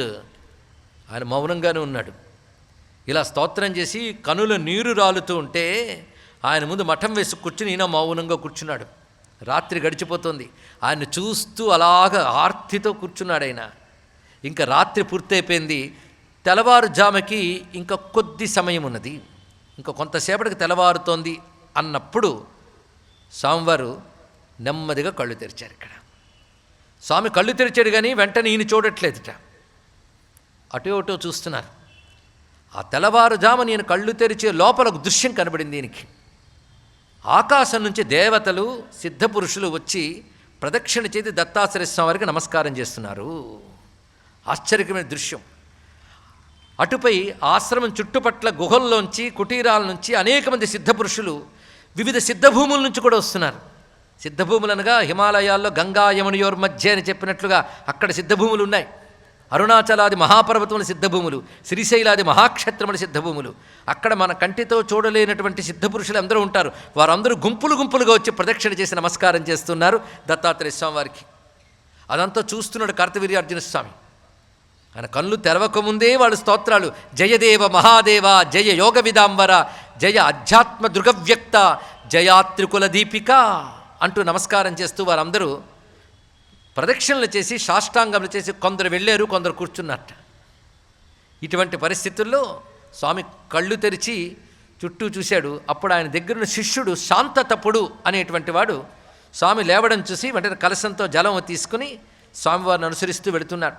అక్కడున్న దివ్యమైన సహ్యాద్రి పర్వత శ్రేణుల వద్ద ప్రవహించే నదీ తీరం వద్ద స్వామివారు కాలకృత్యాదులు తీర్చుకుని అక్కడ చెయ్యవలసిన సంధ్యాదకాలు చేసుకున్నారు ఆయన. అంటే చూడండి దత్తాత్రేయ స్వామి ఎలాగా అన్నిటికీ అతీతుడైన వాడు కూడా ఇక్కడ మునివేషం ధరించినప్పుడు దానికి తగ్గట్టుగా స్వకర్మ ఎలా చేస్తున్నాడో చూపిస్తున్నాడు ఇక్కడ. సరిత్తీరముపాగమ్య యోగీశో విధిపూర్వకం సస్నాత్వా దేవర్షి పితృం సంతర్ప్య. స్నానం అంటే ఎలా చెయ్యాలో శాస్త్రం ఉంది. అఘమర్షణాది మంత్రములతో స్నానం చేసి స్నానం పూర్తయిన తర్వాత స్నానాంగ తర్పణం ఉంటుంది. దేవ ఋషి పితృతర్పణలు ఆ మూడు చేసుకున్న తర్వాత ఆహ్నిక ఉపాసన చేస్తున్నాడు. కర్తవ్యం దైవమాహ్నికం అన్నట్టు. అలా మధ్యాహ్నం వరకు జజాప అక్షరమవ్యయం జపాదులు పూర్తి చేసుకుని మధ్యాహ్నం అవగానే యోగ మార్గంలో ఈ శరీరంతో ఆయన కమలాపురానికి వెళ్ళాడు. భిక్షార్థి కమలాలయం, కమలాపురం అనగా కొల్హాపురం. అక్కడికి చేరుకుని ముహూర్త కాలంలో మళ్ళీ ఇక్కడ స్తుతిస్తూ మిమ్మల్ని ధ్యానిస్తూ మిమ్మల్ని కీర్తిస్తూ ఇక్కడే ఉన్నాడు. మీ కటాక్ష వీక్షణం కోసం ఎదురు చూస్తున్నాడు. ఏం కొత్తవాడా కార్తవీర్యార్జునుడు? ఇదివరకు ప్రత్యక్షం చేసుకుని కబుర్లాడి వరాలు పొంది తరచూ వచ్చాడే, అప్పుడు లేని బింకము మౌనము స్వామివారు ఇప్పుడు ఎందుకు పట్టుకున్నారు? ఇది తెలియాలి. ఇది పెద్ద ప్రశ్న. ఇందులో ఎన్నో ఆలోచించవలసిన అంశాలు ఉన్నాయండి ఇక్కడ. కానీ ఇది సమాధానం చెప్పట్లేదు. ఇలా ఎంతసేపు అండి జ్ఞానం ఇస్తే ఇచ్చాడు, లేకపోతే లేదు, ఇంటికి వెళ్ళిపోతా అని వెళ్ళిపోలేదు ఆయన కార్తవీర్యార్జునుడు. కొంతమంది గురువుల దగ్గర ఏదో తొందర, ఈయనే ఏంటి ఇంకెవరు లేరా ఏంటి పెద్ద బడాయి అని వెళ్ళిపోయే శిష్యులు కూడా ఉంటారు. అలా వెళ్ళిపోతే గురువు అమ్మయ్య అనుకుంటాడు. తెలుసుకోండి ఇక్కడ కొందరు ఫిల్టర్ అయిపోతేనే గురువుకి శాంతి తెలుసా, మంది వాళ్ళకి ఇష్టం ఉండదు. మొత్తానికి మహానుభావుడు మౌనంగానే ఉన్నాడు. కొంతసేపటి తర్వాత ఈ మాట చెప్పాక చూశాడు ఆయన. చూసి ఎన్నైనా అలసిపోయావా అని అడిగట్టు దత్తాత్రేయ స్వామి వారు. ఎంత చక్కగా అడిగారు. శ్రాంత కిం పుత్ర మా ఖిదహ, అలసిపోయావు నాయన బాధపడకు. ఎంత చక్కగా పలకరించాడు. క్షణం కూర్చో నా ముందు, ఒక్క మాట చెప్తున్నాను. క్షణంచ ఉపవిశాగ్రేమే, ఒక క్షణకాలం నా ముందు కూర్చో, నీకు శాశ్వతమైన శాంతి లభిస్తుంది. ఇది దత్తస్వామి చెప్పినటువంటి గొప్ప మాట. క్షణకాలం కూర్చో, శాంతిం యాస్యసి శాశ్వతీం అనగా నేను కూర్చున్నాడు. అప్పుడు మాట్లాడుతున్నాడు. నువ్వు ఎందుకు వచ్చావో నాకు తెలుసు. నువ్వు చేసిన స్తోత్రమంతా ప్రతి అక్షరం నేను విన్నాను. వినడం కాదు, నీ ద్వారా నేనే పలికించాను ఆ స్తోత్రాన్ని. ఇక్కడ అంటే ఏ ఆర్తితో ఇతను ప్రశ్నించాడో ఆర్తి భగవత్ కృప వల్ల కలిగింది. అందుకే తరించాలన్న ఆర్తి కలిగిందంటే అక్కడే భగవద్ అనుగ్రహం ఉందని అర్థం. ఇక్కడ మోక్షం కావాలనే తపన కలిగిందంటేనే భగవద్ అనుగ్రహం ఉందని అర్థం. అందుకే భగవత్పాదులు వారు చెప్తున్నారు, మనుష్యత్వం ముముక్షుత్వం మహాపురుష సంశ్రయ. మనుష్యుడిగా పుట్టడం ఒకటి, అంటే భగవద్ అనుగ్రహం ఉంది కనుక మనుష్యుడిగా పుట్టాం. ఇక్కడ ఉన్న అందరం కూడా భగవద్ అనుగ్రహం పొందిన వారే. తర్వాత రెండవది ముముక్షుత్వం, మోక్షం కావాలనే తపన, అది అనుగ్రహం. మూడవది ఆ తపన తీర్చడానికి తగిన గురువు లభించడం. ఆ మూడు ఎవరికి లభిస్తాయి అంటే దైవానుగ్రహ హేతుకం, ఈశ్వరానుగ్రహం ఉన్నవారికే లభిస్తాయి. ఆ అనుగ్రహం చేతనే ఆర్తి లభించింది. ఆర్తి వల్ల నీ ఆర్తి అక్షరబద్ధమై పలికింది. విన్నవించుకున్నామంటే ఆర్తి ఒక క్రోడీకరింపబడింది ఒక చోట. దాన్ని ఇక్కడ చూపిస్తున్నాడు. దదామి చాపి తత్సర్వం నాదేయం తవకించనా. నీకు ఇవ్వకూడనిది అనేది లేదయ్యా, ఏదైనా ఇవ్వచ్చు. ఎందుకంటే ఏదైనా నేను ఇవ్వగలిగిన భక్తి నీకుంది, అది గొప్ప విషయం ఇక్కడ. అందుకే అటువంటి భక్తి సంపాదించుకోవాలి. ఏదైనా నీకు ఇవ్వచ్చు అని భగవంతుని అనగలగాలండి, అలాంటి భక్తిని సంపాదించుకోవాలి. అటువంటి భక్తుడు కార్తవీర్యార్జునుడు దత్తాత్రేయ స్వామి వారికి. జ్ఞానం వాపి పరమశ్రేయ, నువ్వన్నవే పరమానంద లక్షణమైన జ్ఞానం, అది కూడా నీకు ఇవ్వచ్చు సుమా. నీకు అది ఇవ్వకూడనిదేం కాదు, అది కూడా నీకు ఇవ్వవచ్చు. అది కావాలని వాళ్ళు నువ్వు అడిగో, అది గొప్ప విషయం ఇక్కడ. అనగానే ఇప్పుడు నీకు ఏది కావాలో అడుగు, నేను చెప్తాను, నీకు ఏ ప్రశ్న ఉన్నదో ఆ ప్రశ్న అడుగు, నేను చెప్తాను అన్నాడు. అనగానే స్వామి నాకేం కావాలి ముందే చెప్పాను, చేయవయ్యా, నీ పాదపద్మలు యందు నా ఐక్యం కావాలి, ఆ పరమపదం కావాలి, దానికి కావలసిన ఎరుక ఏదో ఆ ఎరుకను నువ్వు ప్రసాదించు. అయితే శాస్త్రాల గురించి మాట్లాడదామా అంటే, శాస్త్రాలు పండితులు ఇద్దరు కనబడతారు మనకి. శాస్త్రాలు ఒకటి కావు, పండితులు ఒకడు కాడు. శాస్త్రాలు అనేక రకాలుగా ఉంటూ ఉంటాయి. కొందరు దృష్టిలో ఈ జగత్తంతా మిథ్య, నువ్వొక్కడివే సత్యం, ఇది కొందరు చెప్తూ ఉంటారు. బ్రహ్మము సత్యం కానీ ప్రపంచం అలా అనడానికి లేదు, అసత్యం అనడానికి లేదంటారు కొంతమంది. అలాగే ప్రపంచం పరమాత్మ నుండి కలిగింది అన్నప్పుడు ఏ విధంగా కలిగింది అనేది పెద్ద ప్రశ్న. ఆయన సృష్టించాడు, ఒక వస్తువును సృష్టించాడా అంటే పరమాత్మ ప్రపంచానికి సృష్టికర్తగా ఉన్నప్పుడు, సృష్టికర్తను అందరూ ఒప్పుకుంటారు కదా, వస్తువును సృష్టించాడా, లేకపోతే తానే ప్రపంచంగా పరిణామం చెందాడా? రెండు చూడండి ఇక్కడ. ఒక వస్తువును సృష్టించిన ఒకటి, తానే ప్రపంచంగా మారడం ఒకటి. మారేడు అంటే పరమాత్మ మార్పు లేదు కదా, ఎలా మారాడు? ఇది ఆలోచించవలసినది. సృష్టించాడు అంటే ఆయన వేరు, విశ్వం వేరు అవుతుంది. చిక్కులు ఎన్నున్నాయో చూడండి. ఎలాంటి తర్కము, ఇంత గొప్పగా ఆలోచించగలిగిన గొప్ప మేధస్సు భారతీయ మహర్షులకు ఉన్నది అని ఒక్క నమస్కరించుకుంటే, అసలు ఈ క్వశ్చన్సే మనకు అర్థం కావట్లేదే, చెప్తే చాలు అప్పుడే తలవాలు చేయడానికి సిద్ధపడిపోతూ ఉంటారు పెద్దవారు. అలాంటి ప్రశ్న ఆనాడు మహాత్ములు ఆలోచించారు, వాటి సమాధానాలు రాబట్టారంటే ఏమి తపస్సు భారతీయ మహర్షులది, తపస్సుతో సాధించిన గొప్ప విజ్ఞానం మన ఋషులది. దానికి మనం వారసులు మన గర్వంగా చెప్పుకుందాం. ఇక్కడ ఏం అద్భుతమైన ప్రతిపాదన చేస్తున్నారండి. భగవంతుడు సృష్టి చేశాడు అన్నప్పుడు సృష్టి వేరు ఆయన వేరా? ఒక వ్యక్తి కుండ తయారు చేసినట్టు కుండ వేరు ఆయన వేరు. కనుక సృష్టికర్త అయిన భగవంతుడికి సృష్టికి వేరున్నదా? లేదండి అంటే ఆయన సృష్టిగా మారేడా? మొదటిది ఒప్పుకుంటే ఒక చిక్కు, ఆయన వేరు ఇది వేరైపోయింది. రెండవది ఒప్పుకుంటే ఒక చిక్కు ఏంటంటే పరమాత్మకు మార్పు లేదంటారు కదా, మరి ఆయన మార్పు చెందేండి ఎలా చెప్తాం? ఇది మొదటి దాన్ని ఆరంభవాదం అంటారు, రెండవ దాన్ని పరిణామవాదం అంటారు వాదాల్లో. మరి ఎలా చెప్పాలంటే అద్భుతమైన సమాధానం చెప్పాలి. ప్రపంచం ఉంది కానీ ఉన్నట్టు కనబడుతోంది, ఉన్నది పరమాత్మయే, ఆయన మారాలేదు, సృష్టి చెయ్యలేదు, ప్రపంచం ఆయనందు భాషిస్తోందంతే. ఇక్కడ భాషించుతోంది అన్నప్పుడు ఆయన మారలేదు, ఆయన సృష్టి చేయలేదు. ఆయన దగ్గర ఒక శక్తి ఉంది, మాయా అనే శక్తి, అనిర్వచనమైన శక్తి. ఆ శక్తి చేత జగత్తు ఆయనందు భాషిస్తోంది. ఇది వివర్తవాదమని. ఇది బ్రహ్మతత్వం యొక్క పూర్ణత్వానికి ఏమాత్రం బాధ లేకుండా చెప్తున్న సిద్ధాంతం. ఇలా కొందరు చెప్తారు, అలా కొందరు చెప్తారు. ఇలా రకరకాల శాస్త్రాలు ఉన్నాయి. కొన్ని శాస్త్రములు వివిధ విషయములు చెప్తూ ఉంటాయి. కొన్ని శిల్పశాస్త్రాలు ఉన్నాయి, కొన్ని సంగీత శాస్త్రాలు ఉన్నాయి, కొన్ని విద్యాశాస్త్రాలు ఉన్నాయి. అవన్నీ కూడా గొప్పవంటారు. కొందరు సాంఖ్య సిద్ధాంతం గొప్పదంటారు. ఇలా అనేక రకాల శాస్త్రాలు ఉండడం వల్లే చిక్కొచ్చిందని నా అభిప్రాయం అన్నాడు. ఇక్కడ ఒకటే శాస్త్రం ఒకటే ఉంటే ఇన్ని చిక్కులు లేవుగా, అదే తెలుసుకుంటారు, అదే తరించిపోతారు. అసలు ఇన్ని శాస్త్రాలు ఎందుకు? ముముక్షువైన వాడు ఏ శాస్త్రాన్ని పట్టుకోవాలి, ఏ సిద్ధాంతాన్ని పట్టుకోవాలి? అసలు ఇన్ని శాస్త్రాలు ఎందుకు వచ్చాయి? వాటి అవసరం ఏమున్నది? పైగా సర్వశాస్త్రములు నీ నుంచే వచ్చాయి అన్నారు కదా, ఇన్ని సర్వశాస్త్రాలు ఎందుకయ్యా? అయోమయంలో పెట్టడానికి కాకపోతే యుక్తం కిమత్ర భగవన్ కిం నిశ్చయం ముముక్షుభి. ఇన్ని రకాల సిద్ధాంతాలు కనబడుతూ ఉంటే మోక్షం కావాలనుకున్నవాడు ఏది నిశ్చయించుకోవాలి? అసలు నీ ప్రవర్తనే చూడు. ఒక్కొక్కసారి మహా సదాచార సంపన్నుల్లో కనబడతావు, నువ్వే ఏ ఆచారం లేని వాళ్ళ తిరుగుతూ ఉంటావు. నువ్వు ఎవరినో ధ్యానిస్తున్నట్టు కనబడతావు, మేము నిన్ను ధ్యానిస్తుంటాం. ఏమిటి ఇది? అంతుపట్టట్లేదు. ఏదేమైనప్పటికీ కూడా నాకు సరి అయిన దారి నువ్వే చూపించాలయ్యా. ఎందుకంటే నేను అన్నీ సాధించాను. సప్తద్వీపపుతి భూమి మచ్చాసనకరీ విభో. మొత్తం సప్తద్వీప వసుంధర అని చెప్పబడుతున్న భూమి అంతా నా శాసనానికి అధీనమైనది. సమస్త భూమండలానికి చక్రవర్తినయ్యాను. నా రాజ్యంలో కంటకం అనేదే లేదు. నేను నిష్కంటకంగా రాజ్యపాలన చేయగలిగాను. నా రాజ్యంలో ప్రజలందరినీ చక్కగా చూసుకున్నాను. ఏ ప్రజకి అసంతృప్తి లేదు. శత్రువుల్ని జయించాను. ఆఖరికి దేవతలు కూడా నాకు కింకరుల్లా ప్రవర్తిస్తారు. ఏం చేయమంటావు కర్తవీర్యార్జున అని అడుగుతారు. ఇదంతా త్వత్కృపాలేశైనా, నీ యొక్క కృపాలేశం చేతనే సిద్ధించింది. నీకు తెలుసా, యముడికి కూడా నేనంటే భయమే. అలాంటి స్థితి కేవలం నీ దయ వల్ల వచ్చింది. అయితే ఇన్నాళ్ళు కూడా ఇవన్నీ చూసి తృప్తి పడిపోయి అప్పుడప్పుడు గర్వించాను. కానీ ఇవాళ నేను ప్రశ్నించానే, ఈ ఆధ్యాత్మిక ప్రశ్నారూపమైన సంస్కారం ఇన్నాళ్ళు రాలేదు, ఇవాళ వచ్చింది. అదొక ఆశ్చర్యం. కేనాపి వాసనామేజ్య హృది శిష్టాన్ అదృశ్యతే మోక్షమార్గం వినాదేవా తద్భవాన్ కర్తుమర్హసి. ఇన్నాళ్ళకి అధ్యాత్మ విద్యా సంబంధమైన వాసన ఎందుకు రాలేదో నాకు అర్థం కాలేదు, ఇప్పుడు ఎందుకు వచ్చిందో కూడా అర్థం కావట్లేదు. వచ్చాను నీ దగ్గరికి అంతే. అది కలిగించిన వాడు నువ్వే, నాకు ఈ విషయాలపై సందేహాలు తీర్చు అనగానే ఒక్కసారి మాట్లాడుతూ, నాయన నా భక్తుడికి దుర్లభం అనేది లేదు సుమా, ఇది దత్తాత్రేయుడు భక్తులందరికీ ఇచ్చిన భయం అండి.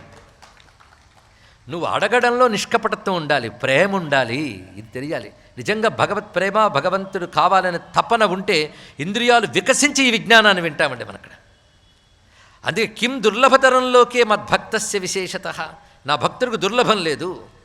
పైగా నువ్వు ఇవాళ ఏ స్తోత్రం చేసేవో ఆ స్తోత్రము ఇదానీం త్వన్ముఖాత్ ఏతత్ మయైవ ప్రకటీకృతం, నీ ముఖం నుండి నా ద్వారా ప్రకటింపబడింది ఈ స్తోత్రం. కాబట్టి ఎవరైనా ఈ స్తోత్రాన్ని పఠిస్తే వారిని నేను తొందరగా అనుగ్రహిస్తాను. అటువంటి దివ్యమైన స్తోత్రాన్ని నువ్వు పఠించావు. నువ్వు ఇప్పుడు చెప్పిన ప్రశ్నకి నేను సమాధానం చెప్తాను. ముందు బ్రహ్మజ్ఞాన సంగతి తర్వాత ఇన్ని శాస్త్రాలు ఎందుకు అని అడిగేవే, దానికి సమాధానం చెప్తున్నాను విను. ఒక రమ్యమైన కథను ఇక్కడ మొదలు పెడుతున్నాడండి. శాస్త్ర విప్రతిపత్తౌ యత్ ఉక్తం బుద్ధిమతాత్వయ తద్బుద్ధికృతం రాజన్ సభ్యార్హం వచనంతవా. శాస్త్రాలు విరుద్ధమైన సిద్ధాంతాన్ని ప్రతిపాదిస్తున్నాయి అని నువ్వు అన్నావు. అది అజ్ఞానం చేత మాత్రమే అంటారు, కానీ విరుద్ధముగా కనబడుతున్న శాస్త్రములన్నీ ఒక సత్యం వైపే సమన్వయింపబడతాయి సుమా. అది రహస్యమైన అంశం ఇక్కడ. ఈ మాట లక్ష్మీ సహస్రనామ స్తోత్రంలో గొప్ప మాట అన్నారు.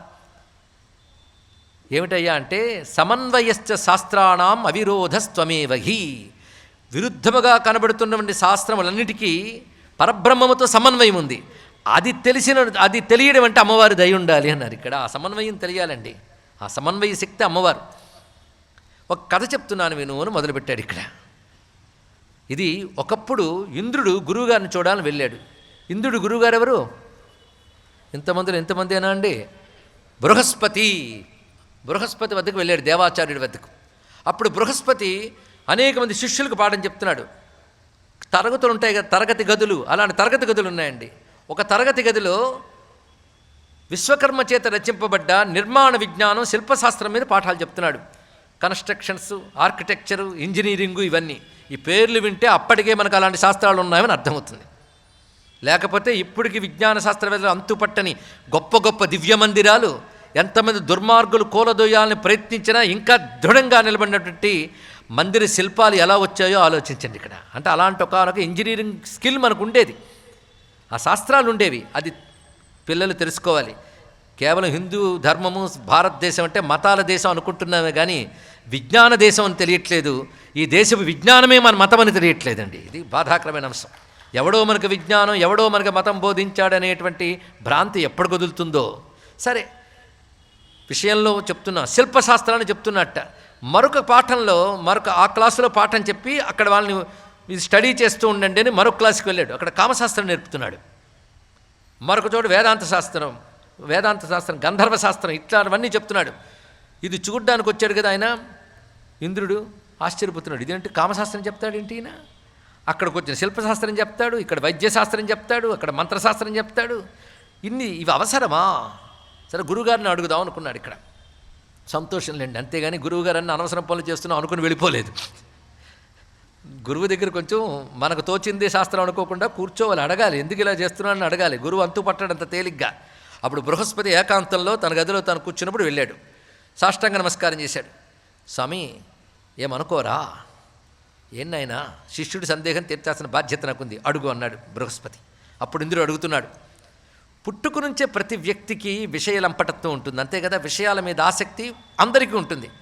దానికి శాస్త్రం ఎందుకయ్యా అన్నాడు. ఇక్కడ గొప్ప ప్రశ్న. విషయాల మీద ఆసక్తితోనే ఇది కావాలి అది కావాలంటాడు. ఆసక్తికి పేరు కామం. అది తీర్చుకోవాలని తహతహ అందరికీ ఉంటుంది కదా, దానికి కామశాస్త్రం అని చెప్పడం ఎందుకు నువ్వు? పైగా నువ్వు చెప్తున్న ఈ శాస్త్రములు అయితే నేను అబ్జర్వ్ చేశాను నీ పాఠశాలలో, అవన్నీ నిజానికి వ్యర్థములనే నా ఉద్దేశం. ఆ సంగీతం పరమార్థాన్ని చెప్తుందా? చెప్పు. ఈ శిల్పశాస్త్రం వల్ల ప్రయోజనం ఏముంది? ఐహికంగా ఏవో పనికి రావచ్చు కానీ పరమార్థానికి ఏం పనికిరావు. అయితే ఇతరులు చెప్పారంటే వేరే విషయం. పరమార్థ జ్ఞానం చెప్పగలిగి ఆశ్రయించిన శిష్యుడికి మోక్షద్వార కవాటాలు తెరవగలిగేటటువంటి గొప్ప జ్ఞానివే నువ్వు ఇలాంటి పాఠాలు చెప్పడం ఎందుకు? ఇది ఎలా ఉందంటే కూపేంధమివ పాతయన్. అసలే గుడ్డివాడు దారి దొరకట్లేదని వెళుతూ ఉంటే వాడికి నూతివైపు దారి చూపించినట్లుందయ్యా నువ్వు చెప్తున్నది అన్నాడు. ఇక్కడ దారి తెలియక గుడ్డివాడు వెళుతూ ఉంటే దారి చూపిస్తాను నూతివైపు నడిపించినట్టుంది నువ్వు చెప్పినవన్నీ. వీటి వల్ల పరమార్థమా? మళ్ళీ జన్మంలోకి పడ్డమే కదా. ఎంత చక్కగా అడిగాడు ఇంద్రుడు కదా. వెంటనే కూర్చుని నాయన నీకు ఇంకా బాగా అర్థం కాలేదు, కూర్చో చెప్తాను. బ్రహ్మజ్ఞానం అంత తేలిగ్గా వస్తుందనుకున్నావా అన్నాడు. ఇక్కడ పారంపర్యేణ తత్వాప్తి చిత్తశుద్ధికరాణిచ. ముందుగా చిత్తశుద్ధి లేనిది బ్రహ్మజ్ఞానం రాదు సుమా. ఇది తెలుసుకోండి ఇక్కడ. అందుకే బ్రహ్మ విద్య చెప్తాను కూర్చోబెడితే వాచీలు చూసుకునేవాళ్ళు, తలలు గోక్కునేవాళ్ళు, అలా నిద్రపోయేవాళ్ళు ఉంటారంటే బాధపడక్కర్లే, అలాంటి వాళ్ళే ఉంటారని శాస్త్రంలో చెప్తున్నారు. ఇక్కడ ఎంతమందికి వస్తుందండి? ముందు చిత్తశుద్ధి లేని వాడికి దీనిపై ఆసక్తే రాదు. చిత్తశుద్ధి పరంపరగా కలుగుతుంది కానీ హఠాత్తుగా రాదు. అందుకే హఠాత్తుగా బ్రహ్మజ్ఞానం అందరికీ రాదు. లేకపోతే అందరికీ మోక్షం వస్తుంది అనుకున్నారా? మోక్షం ఇవ్వబడును ఉచితముగా అని బోర్డు పెడితే ఈ కళాశాల ప్రాంగణం పట్టదండి. అంత కిటకిట్లాడిపడతారు జనం. సులభంగా మోక్షం వస్తుందట అని. వాడికి మోక్షం అంటే అర్థం కాదు, ఏదో మోక్షం వస్తుందట అని చెప్పాడు కదా వచ్చేయడమే అంతే. మోక్షం అనగా నీకు ఈ భోగాలు ఏవి ఉండవంటే 30కి భాగం ఖాళీ అయిపోతారు. మిగిలిన పావు భాగం కూడా ఎందుకుంటారయ్యా అంటే ఉచితముగా అన్నారుగా అందుకు కూర్చున్నారు వాళ్ళు. ఫీజు పెడితే వాళ్ళు కూడా ఉండరు. ఇది పరిస్థితి అండి. అంత తేలిక అండి. మేము భగవద్గీత క్లాస్కి వెళ్ళాం, ఉపనిషత్ క్లాస్కి వెళ్ళాం అని బయలుదేరిన వాళ్ళందరూ కూడాను కేవలం క్లాస్కి వెళ్ళారే తప్ప అదొక షో అయిపోయింది. అది కూడా ఆధ్యాత్మికత కూడా ఈరోజు స్టేటస్ సింబల్ అయిపోయిందండి. బాధాకరమైన అంశం ఇక్కడ. అవునా లేదో మీకు తెలుసు. ఈ లంపటత్వం వదలదు. శుద్ధమైన జ్ఞానం చెప్పడానికి గురువు కూర్చుంటే మాత్రం ఓపిక ఎవడికి లేదు. అలాంటి మళ్ళీ వేదాంత విద్యల్లోంచి మోడర్న్ పాఠాలు చెప్పాలట. అదేమిటో అర్థం కాదు. ఇక్కడ చెప్పేది ఇవన్నీ అయిన తర్వాత ఏది ఉందో అది చెప్తూ ఉంటే దాన్ని మళ్ళీ లాక్కొచ్చి పీక్కొచ్చి కిందకు దించుతారు. అదేమిటో బాధాకరమైన అంశం. పిల్లలకు అర్థమయ్యేటట్టు చెప్పాలండి అని. నీ బుర్రకే ఎంతకాలం అర్థం కాలేదు, పిల్లలకు మాత్రం అర్థమవుతుందండి. అందరికీ అర్థమైపోవాలి, అందరికీ అర్థం అవ్వాలని చెప్పడం చాలా తప్పు. ఒక మెచ్యూరిటీ ఉండాలండి. ఒక చిన్నపిల్లాడు వాళ్ళ అమ్మా నాన్నతో కలిసి ఏదో పెళ్ళికి వెళ్ళాడు. పెళ్లి కొడుకు వేషం అంతా చూశాడు, వాడికి నచ్చింది. ఇంటికి వచ్చి నన్ను పెళ్లి చేసే అంటున్నాడు పిల్లాడు. అంటున్నాడు కదా అని తల్లిదండ్రులు చేసేస్తారా? ఒక్కడు కొడతారు. చేయాల్సిన వయసు వచ్చినప్పుడు చేసుకోకపోతే కొడతారు. ఏం చేస్తాం? కనుక ఆ వయసు వచ్చినప్పుడు పెళ్ళి ఎందుకు చేసుకోవాలో తెలిసాక చేస్తారు. చేసేమన్నాడు కదా ఇప్పుడు చేసేస్తారా? కానీ అందరికీ బ్రహ్మ విద్య చెప్పకూడదని తెలుసుకోండి. దేని మెచ్యూరిటీ దానికి కావాలి ఇక్కడ. అందుకే పరంపరగా చిత్తశుద్ధి రావాలనైనా నీకు కథ చెప్తాను విను అన్నాడు. ఈయనకి తెలుసు, బృహస్పతికి దత్తాత్రేయ స్వామికి కూడా. వీళ్ళు కథలు చెప్పకపోతే వీళ్ళు ఎలా వింటారో కూడా ఆయనకి తెలుసు. పాపం కార్తవీర్యార్జునుడు అలాంటి వాడు కాదు, కానీ చెప్తున్నది మన కోసం కదా. విధిజ్ఞుడు అని ఒక ఉండేవాడయ్యా. కాంపిల్య నగరంలో విధిజ్ఞుడు ఉండేవాడు. ఆ విధిజ్ఞుడు శిల్పశాస్త్ర ప్రవీణుడు. అంటే భవన నిర్మాణాలు ఇత్యాదులన్నీ చేయగలిగినటువంటి గొప్ప శాస్త్రం అతనికి తెలుసు. పైగా ఆ జీవన విధానం చూడండి, ప్రతిదీ అబ్జర్వ్ చేయాల్సింది ఏంటంటే ఆయన స్కిల్స్ గురించి మాట్లాడటమే కాదు, ఇక్కడ ఎన్నో చెప్తున్నాడు. అద్భుతంగా ఆయన నిర్మాణాలు చేయగలడు. గృహ నిర్మాణ, భవన నిర్మాణాలు, దుర్గ నిర్మాణాలు, అదేవిధంగా మందిరాలు, శిల్పాలు అన్నీ చెక్కగలడు. శిల్పశాస్త్రం అన్న మాటకే భవన నిర్మాణ శాస్త్రం అందులో అంతర్భాగం. ఇవన్నీ బాగా తెలిసినటువంటి వాడు.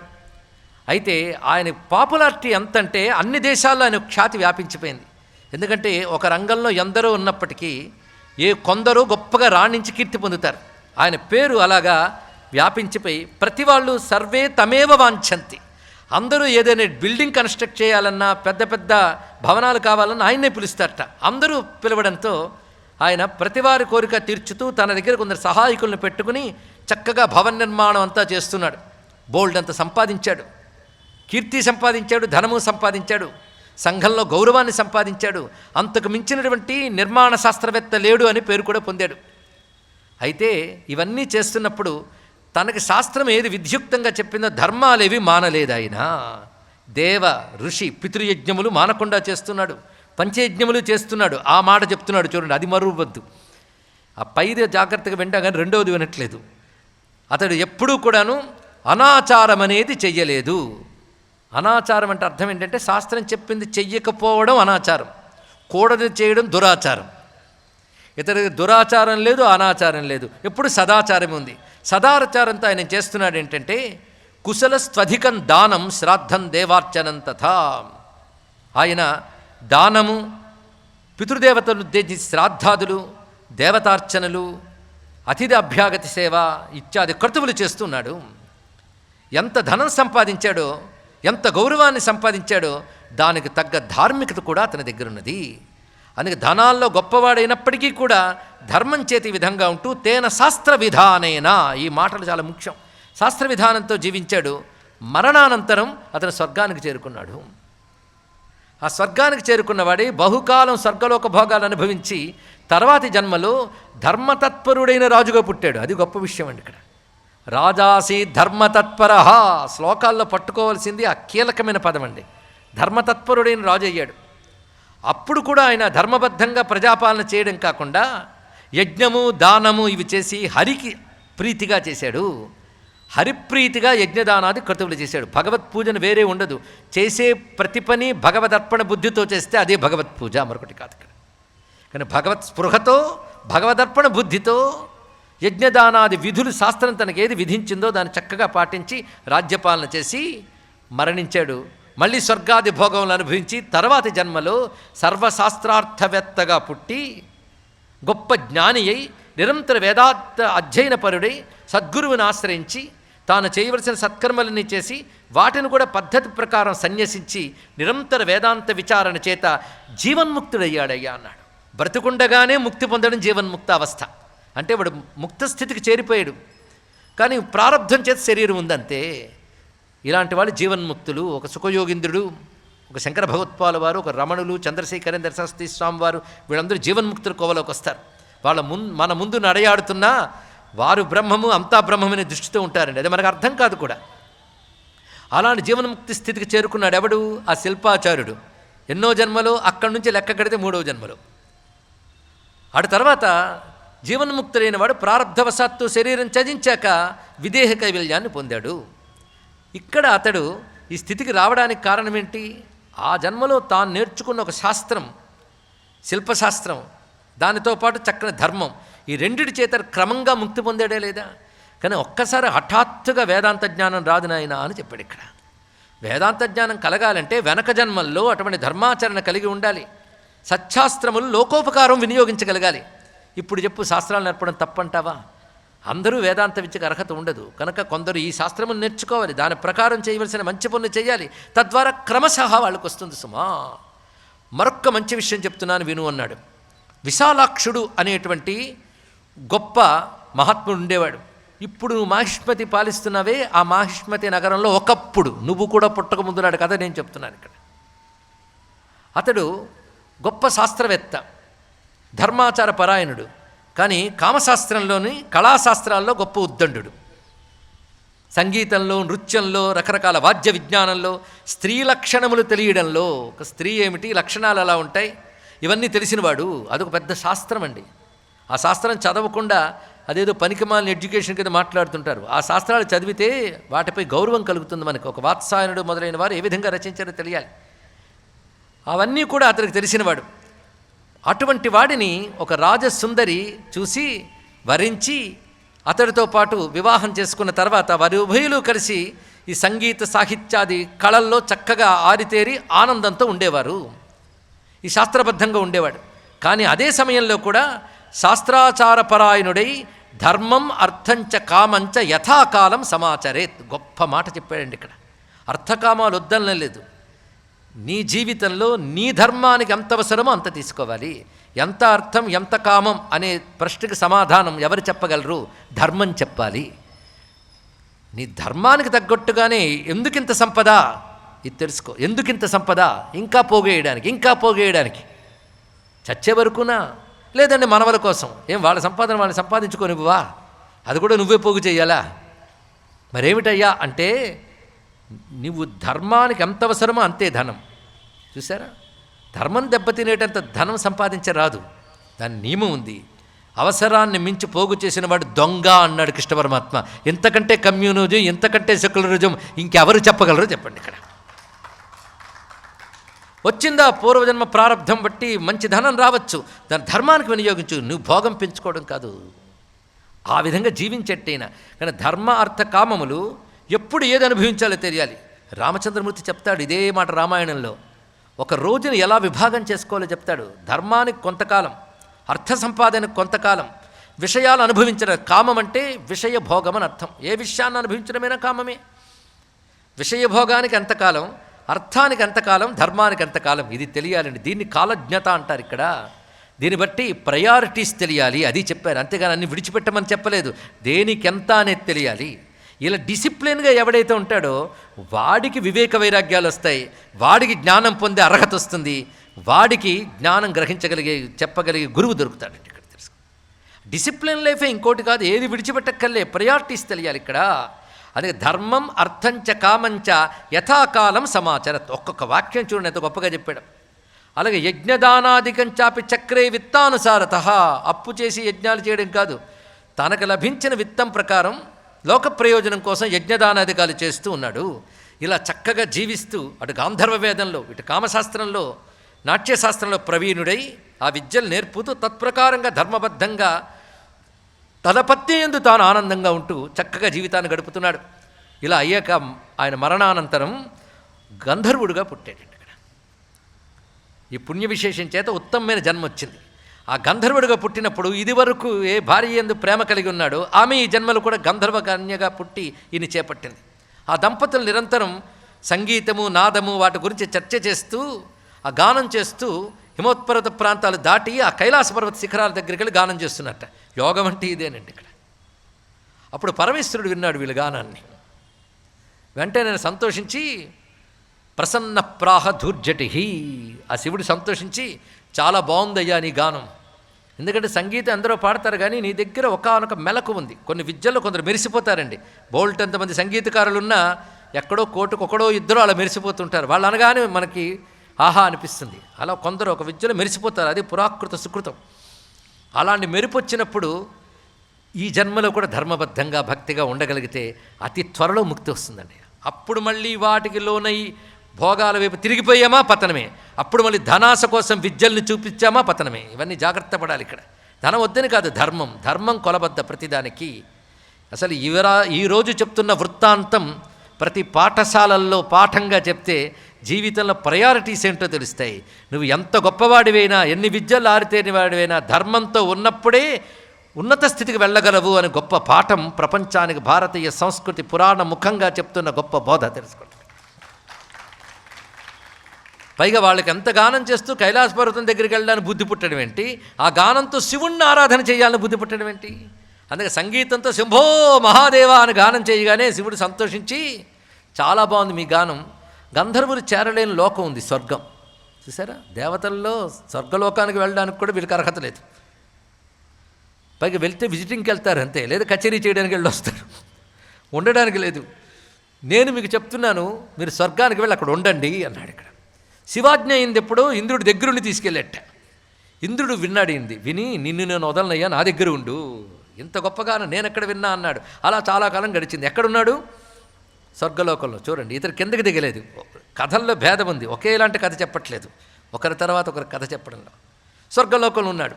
ఒకప్పుడు బ్రహ్మదేవుడు ఇంద్రుడిని అనుగ్రహించి దీవించడానికి వచ్చాడు. ఆయన బ్రహ్మదేవుడికి మర్యాదగా సభలో కూర్చోపెట్టి గంధర్వుడి చేత గానం చేయించాడు. ఈయన గానం వెంటనే బ్రహ్మదేవుడు చాలా సంతోషించి ఇంద్ర వెళ్ళొస్తానని అన్నాడు.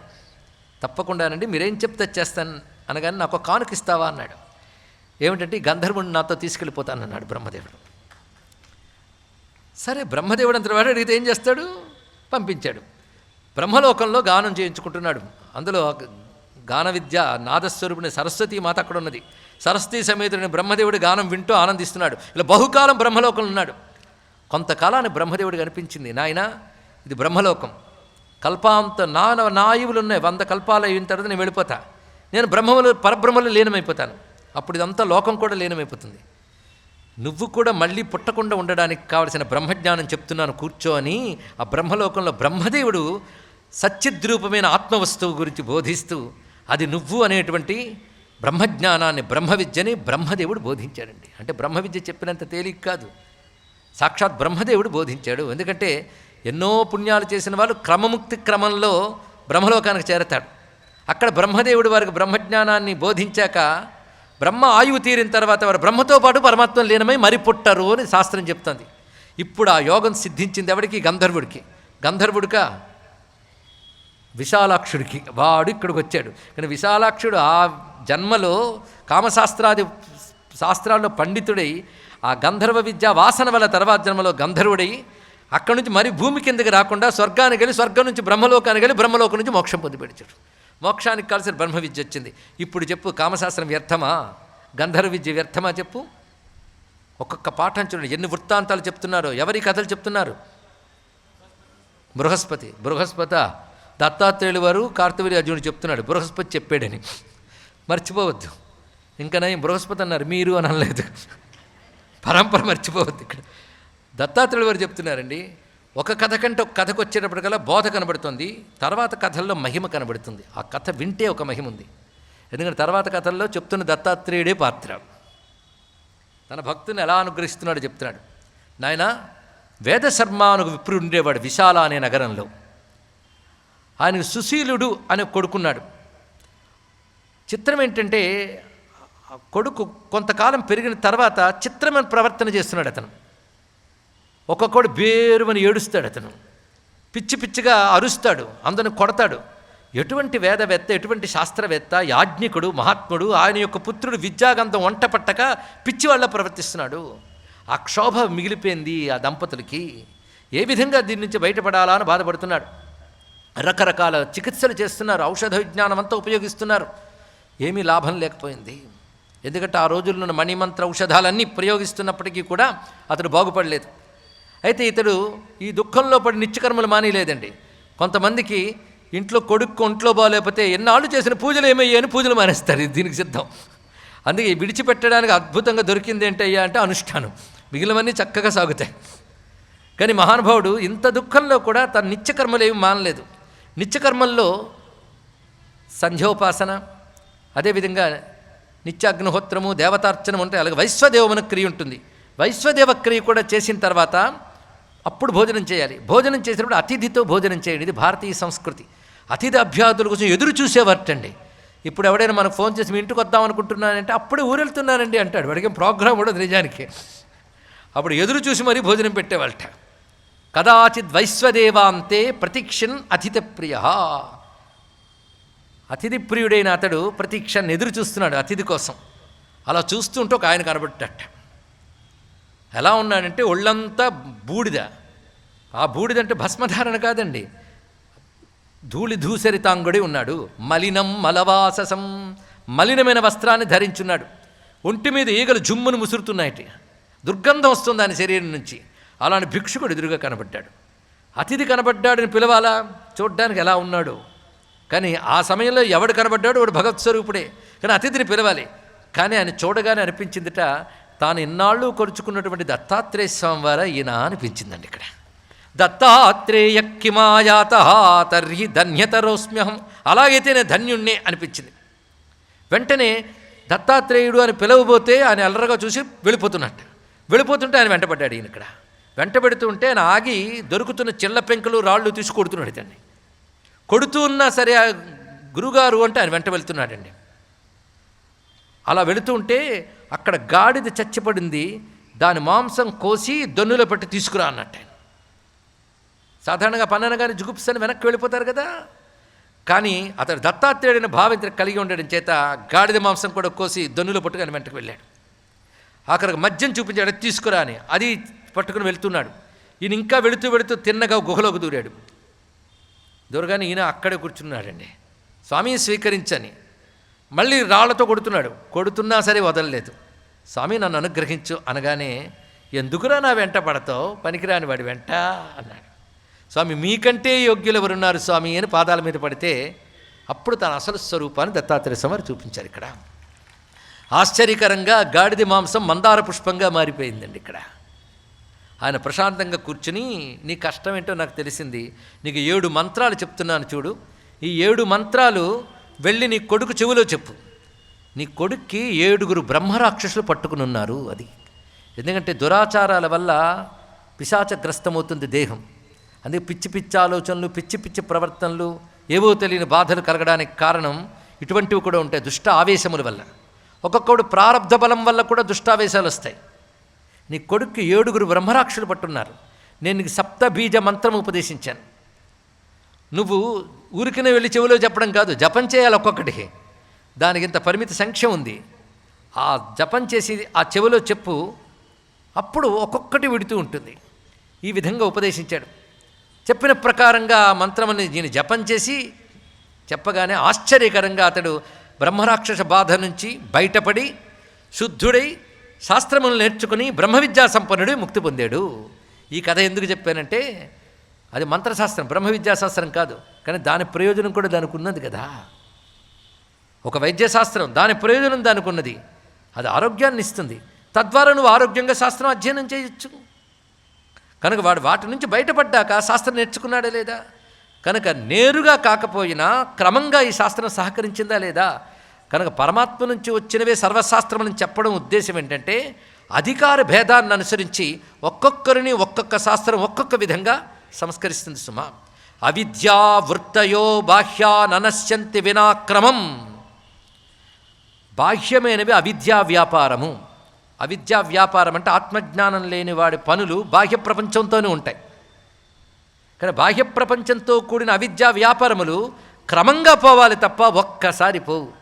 ఒక్కొక్కసారి న్యాయశాస్త్రం, ఒక్కొక్కసారి తర్కశాస్త్రం, మరొకసారి మీమాంసా శాస్త్రం, మరొకసారి సాంఖ్యం, మరొకసారి పాతంజలం. ఇవన్నీ కూడాను శాస్త్రములు భగవత్ స్వరూపములు కనుక ఆయా శాస్త్రాలను జాగ్రత్తగా చదవడం వల్ల తర్వాత వైపు వాడు వెళ్ళగలడు. ఇవన్నీ సంస్కరిస్తూ ఉంటాయి. కనుక ఏ శాస్త్రాన్ని కూడా తృణీకరించడానికి లేదు. ప్రతి శాస్త్రం దాని పరమావధిలో పరమాత్మతోనే సమన్వయింపబడుతుంది. ఇది గుర్తుపెట్టుకోండి. సైన్స్ కూడా ఒక పరిశోధన దగ్గరికి ఆగి అది లోక ప్రయోజనాలకు ఎలా వాడాలో చూసి మనం ఇటొచ్చేసాం.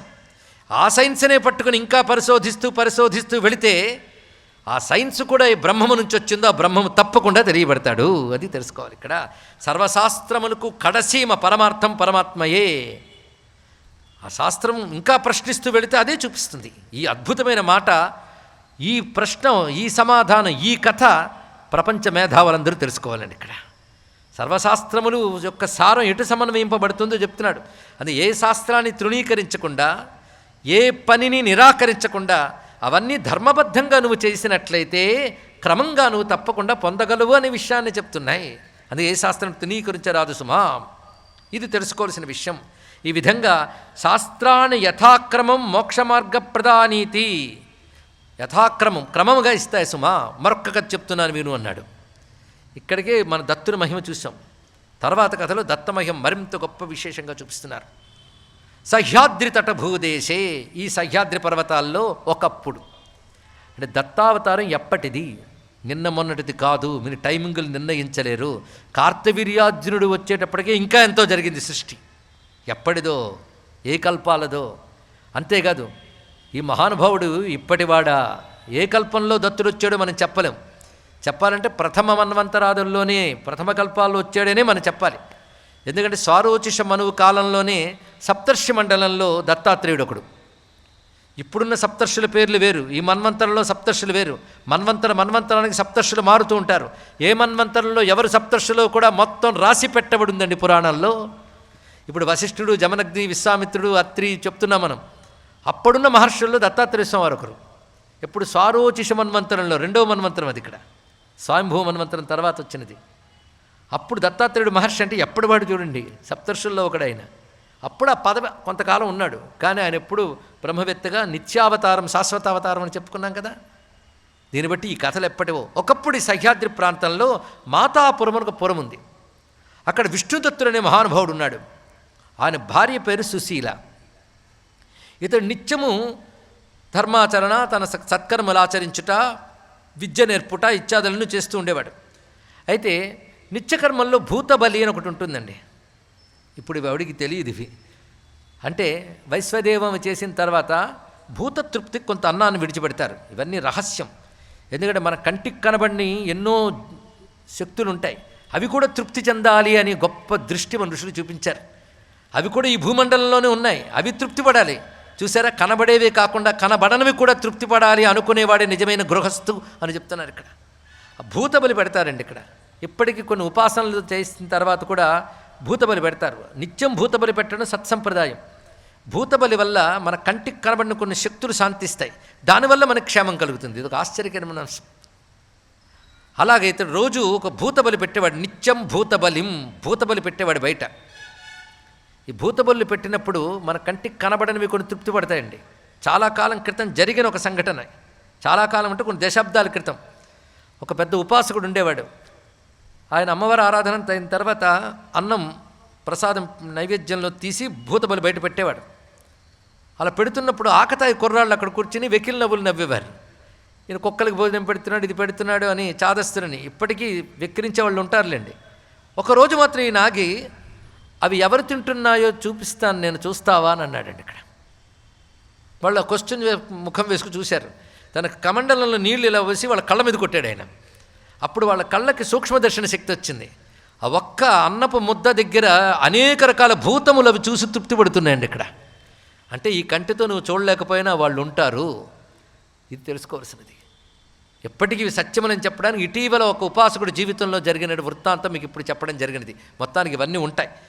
ఆ భూతబలి అక్కడ పెడుతూ ఉంటే అక్కడ చెట్టు ఉంది, అశ్వత్థ వృక్షం. అక్కడ ఉన్నట్టు ఒక పెద్ద భూతం బ్రహ్మరాక్షుడు ఆశ్రయించుకున్నాడు అక్కడ. ఈ నిత్య భూతబలి వల్ల అతడిలో క్రమక్రమంగా పాపక్షయం జరిగింది.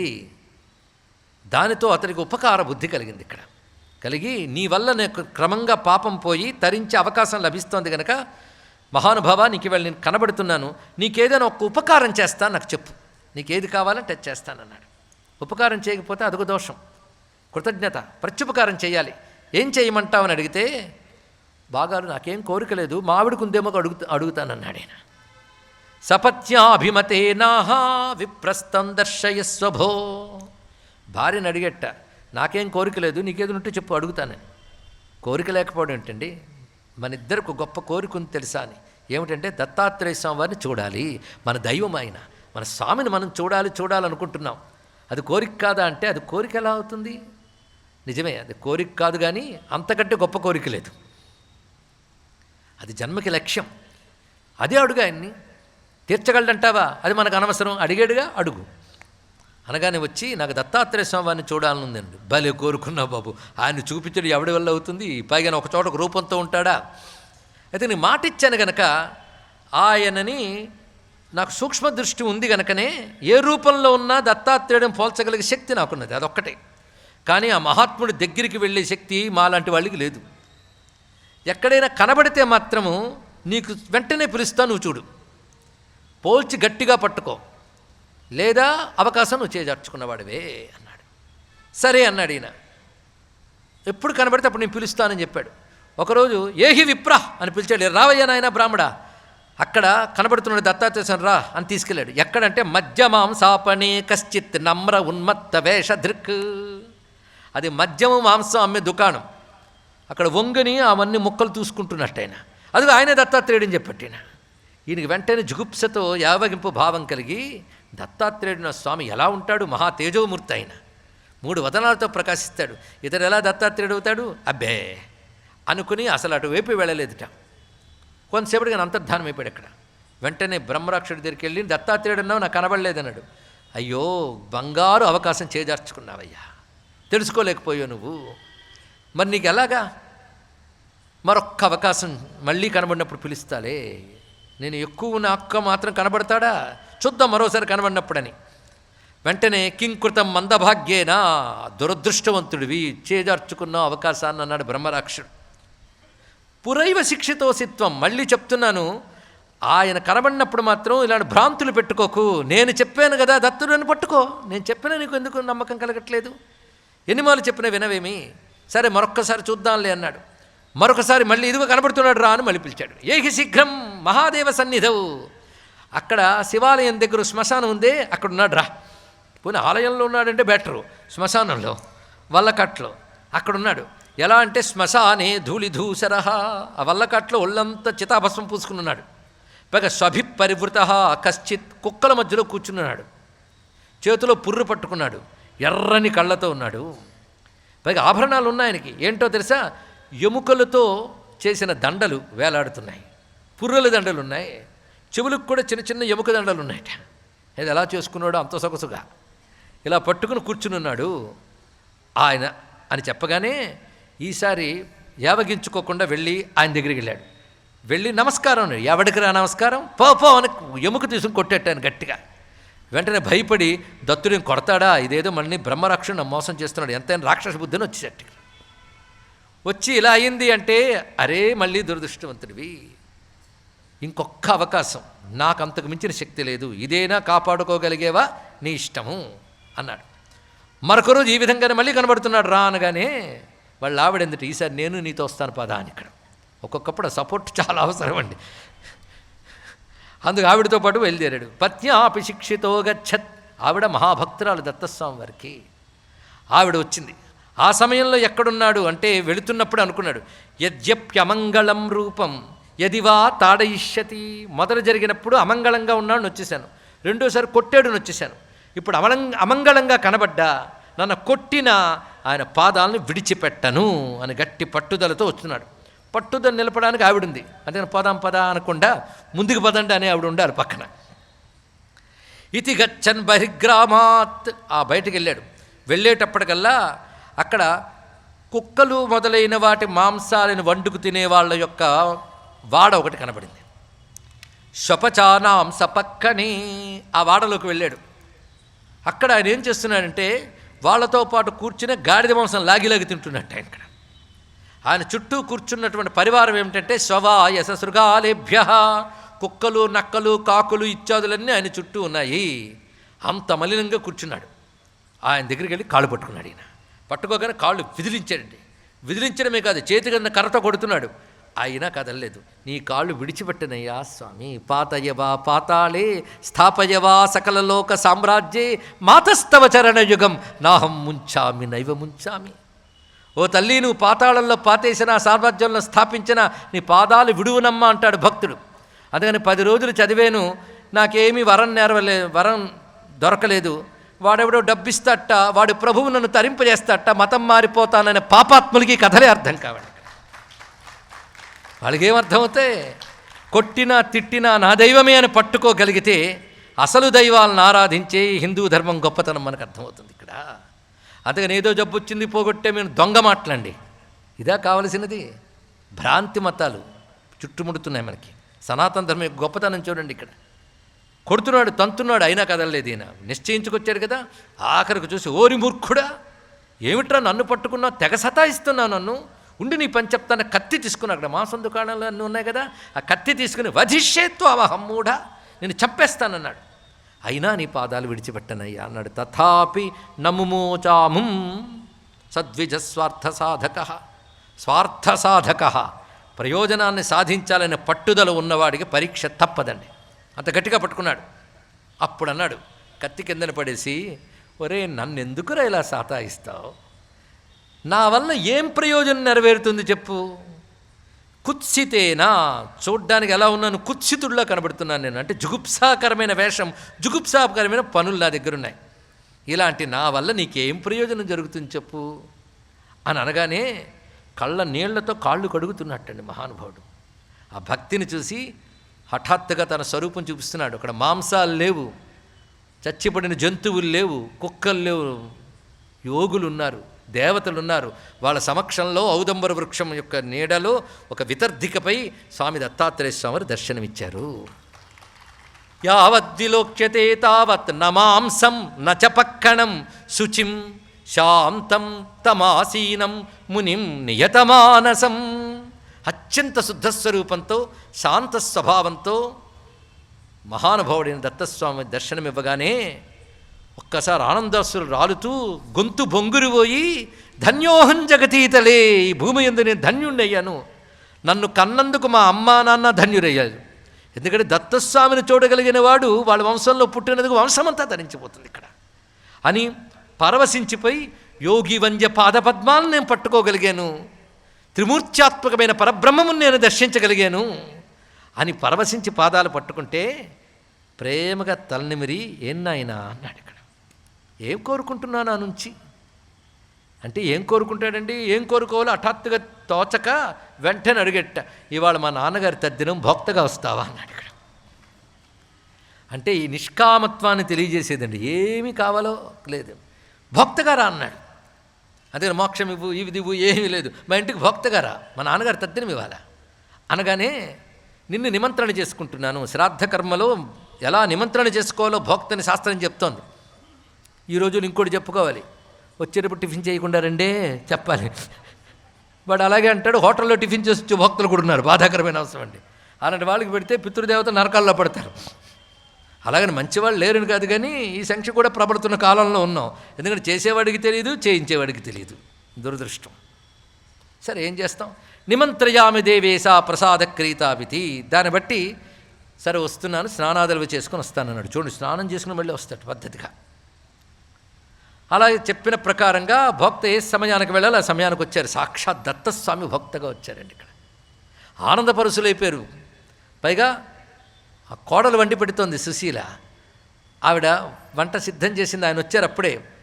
అప్పుడు అన్నాడు, రెండో భక్తేడి అని. రెండో భక్త కూడా వస్తారు. ఏది ఈయన పిలిచిన పారవస్యాలు అన్నీ మర్చిపోతున్నారు వీళ్ళు.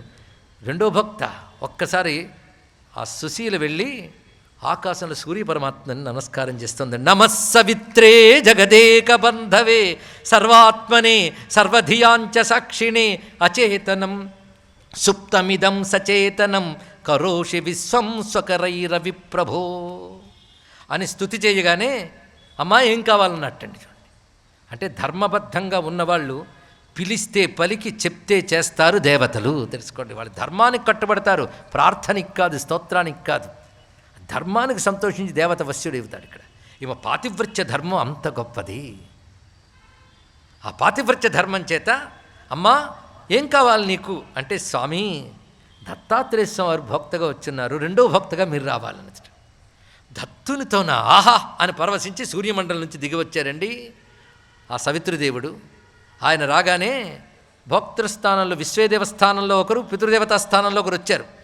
కొందరు సంప్రదాయంలో విష్ణుదేవస్థానంలో కూడా పెడతారు. మరి విష్ణు స్థానంలో ఎవడు రాలేదేమన్నాడు దత్తుడు వారు. ఇదంతా పతివ్రత యొక్క మహిమ బయట పెట్టడానికే. వెంటనే ఎవరిని పిలవాలి? సరే, ఆవిడ వెంటనే నిర్ణయించుకుని అన్నీ సిద్ధంగా ఉన్నాయి, పర్వాలేదని అగ్నిహోత్ర గృహంలోకి వెళ్ళిందండి. విప్రగృహం అంటే ఆ రోజుల్లో అగ్నిహోత్రం ప్రధానం. ఇప్పుడు అగ్నిహోత్ర గృహాలే తగ్గిపోయాయి. అగ్నిహోత్రుడికి గృహపతి అని పేరు, గేహేశ్వరుడు అని పేరు, అంటే గార్హపత్యాగ్ని.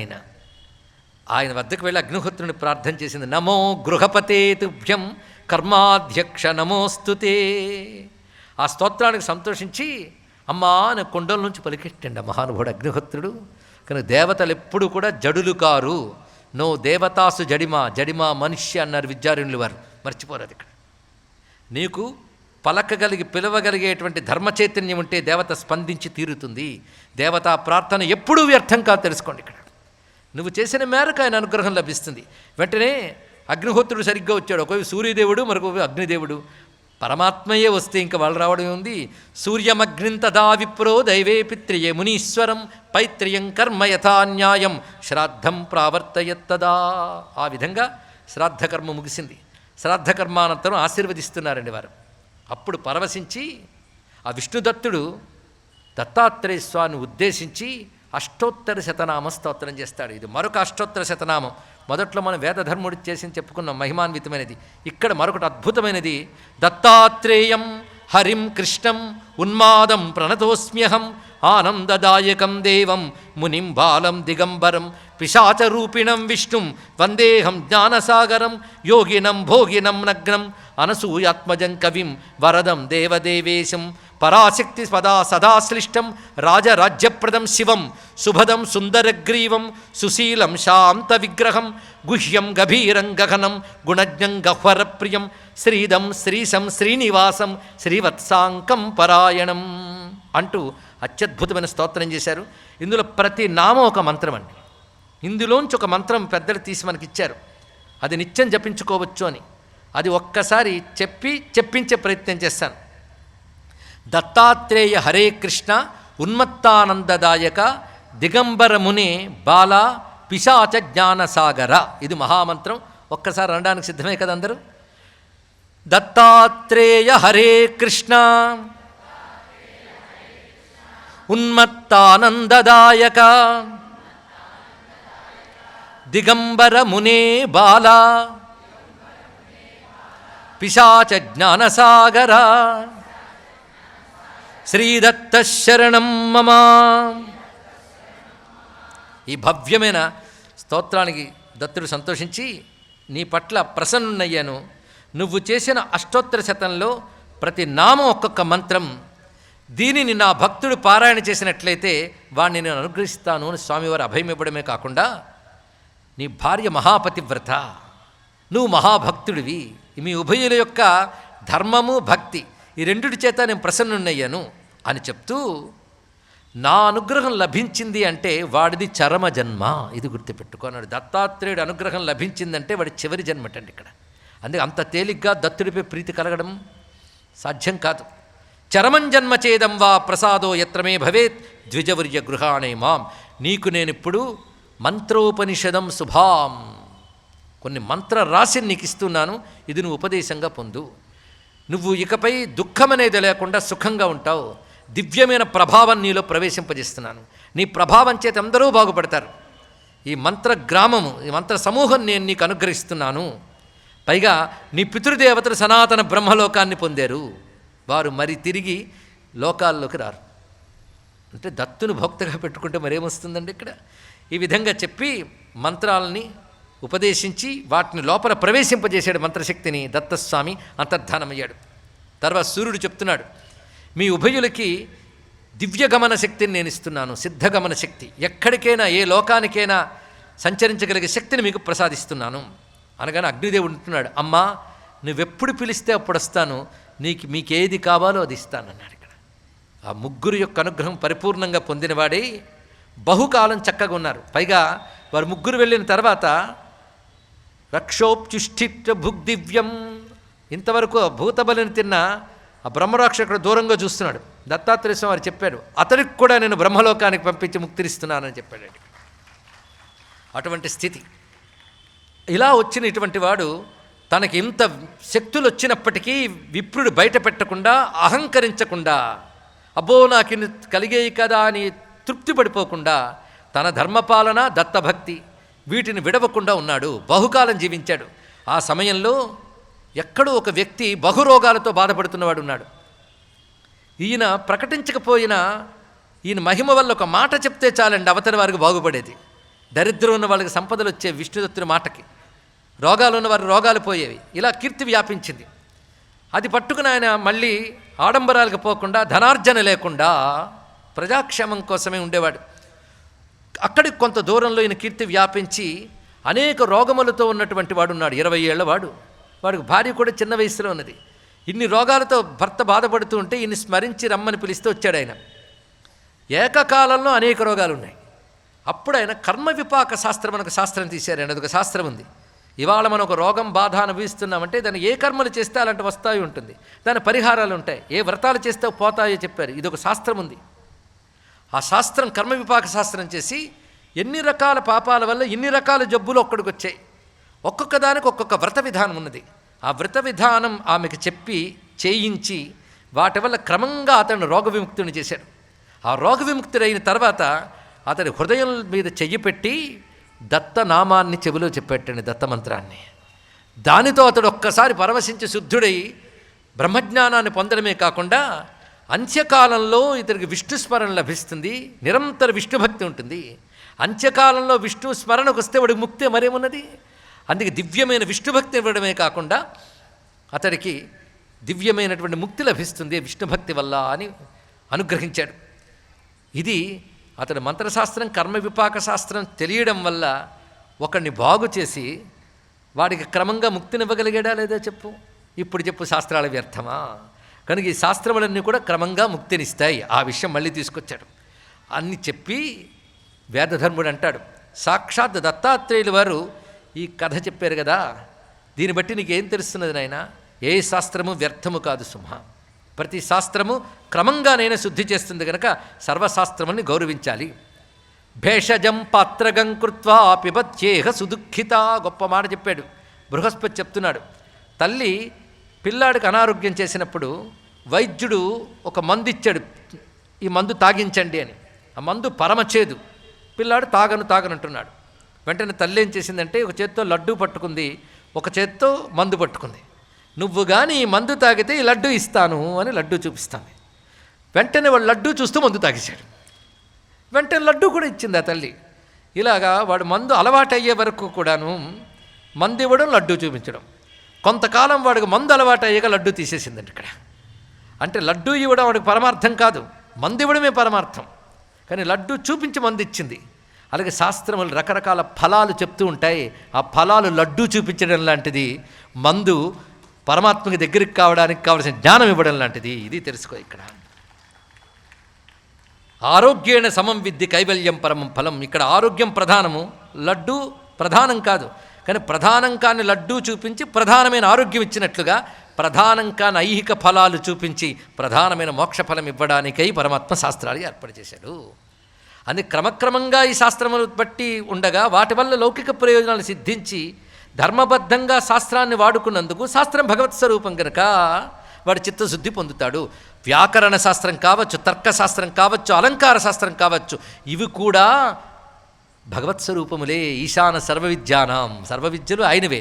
కనుక అవి కూడా నువ్వు ధర్మబద్ధంగా ఉంటూ వాటిని అధ్యయనం చేసి లోకోపకారం కోసం వాడితే అవి క్రమంగా నీకు ఉత్తమ భోగాలనిస్తూ క్రమంగా ముక్తిని కూడా ప్రసాదిస్తుంది. కనుకనే తెలిసిందా ఇన్ని శాస్త్రములు ఎందుకు అడిగేవే? అందరూ ఒకలా ఉండరు జీవులు, రకరకాల మనఃప్రవృత్తులు ఉంటాయి. రకరకాల మనఃప్రవృత్తులు ఉన్న వారిని పరమాత్మ తిప్పడానికి రకరకాల శాస్త్రాలు ఉన్నాయి. పరమాత్మ ఒక్కడే కావచ్చు, మనుషులు ఒక్కరు కారు. అందుకు ఇది తెలుసుకోండి ఇక్కడ. ఎందుకు సనాతన ధర్మంలో ఇన్ని గ్రంథాలు ఉన్నాయని ఎవరైనా ప్రశ్నించిన, సనాతన ధర్మంలో ఇన్ని పద్ధతులు ఎందుకున్నాయంటే మనుషులు ఎందరో గనక పద్ధతులు ఎన్నో ఉంటాయి. ఇది బోధించి ఇప్పుడు నీకు కావాల్సింది చెప్తున్నాను. ఇప్పటి వరకు నీకు ఎందుకు కలగలేదు, ఇప్పుడు ఎందుకు కలిగిందో కూడా చెప్తున్నాను అంటున్నాడు దత్తాత్రేయ స్వామి వారు. ఎన్ని చెప్పినా ఒక్కరోజు ఇంకా రేపటి రోజుతో ముగిస్తున్న దత్తాత్రేయ చరిత్ర. భవ్యమైన చరిత్రలో రేపు కార్తవీర్యార్జునుడిని ఎలా అనుగ్రహించాడు, తర్వాత కార్తవీర్యార్జునుడికి సాక్షాత్ పరాశక్తి ఏ విధంగా దర్శనమిస్తుంది, ఆ కార్తవీర్యుని యొక్క అనుగ్రహం ఎలా విధంగా అనుగ్రహం పొందాడు, ఆ తర్వాత ఆ పరశురాముడు పొందినటువంటి అమ్మవారి దర్శనం ఏమిటి, ఆ మర్మము విద్యామర్మం ఏమిటి, ఇత్యాది వైభవాలు దత్తుని అనుగ్రహ వైభవం రేపటి రోజున మనం పరిపూర్ణం చేసుకోబోతున్నాం. ఈ దత్తానుగ్రహ ప్రవచన మహాయజ్ఞం రేపు పూర్ణాహుతి. అయితే మనం రోజు 6:30 అనుకోగానే 10 నిమిషాలు తక్కువ 7 కల్లా చక్కగా ప్రారంభిస్తున్నాం. కానీ రేపు నిర్వాహకులకి మీకు విన్నపం ఏంటంటే ప్రవచనం 6:30కి ప్రారంభమవుతుంది. వేదికపైకి ఆహ్వానాలన్నీ 6:25కే ప్రారంభమవుతాయి. నేను సిద్ధమే, మీరు సిద్ధమేనా? ఎందుకంటే రేపు ఇంకా కార్యక్రమాలు ఉన్నాయి కనుక నేను రేపు 8:30 వరకు చెప్తానంటే మీకు నాకు కూడా కష్టమే. కనుక కొంచెం ముందుగా నేను ముగించాలి కనుక ఇంకా సమయం ఎల్లుండికి లేదు కనుక రేపటి రోజున మనం అందరూ 6:25 కల్లా అందరూ ఇక్కడ కూర్చోవాలి నాతో సహా.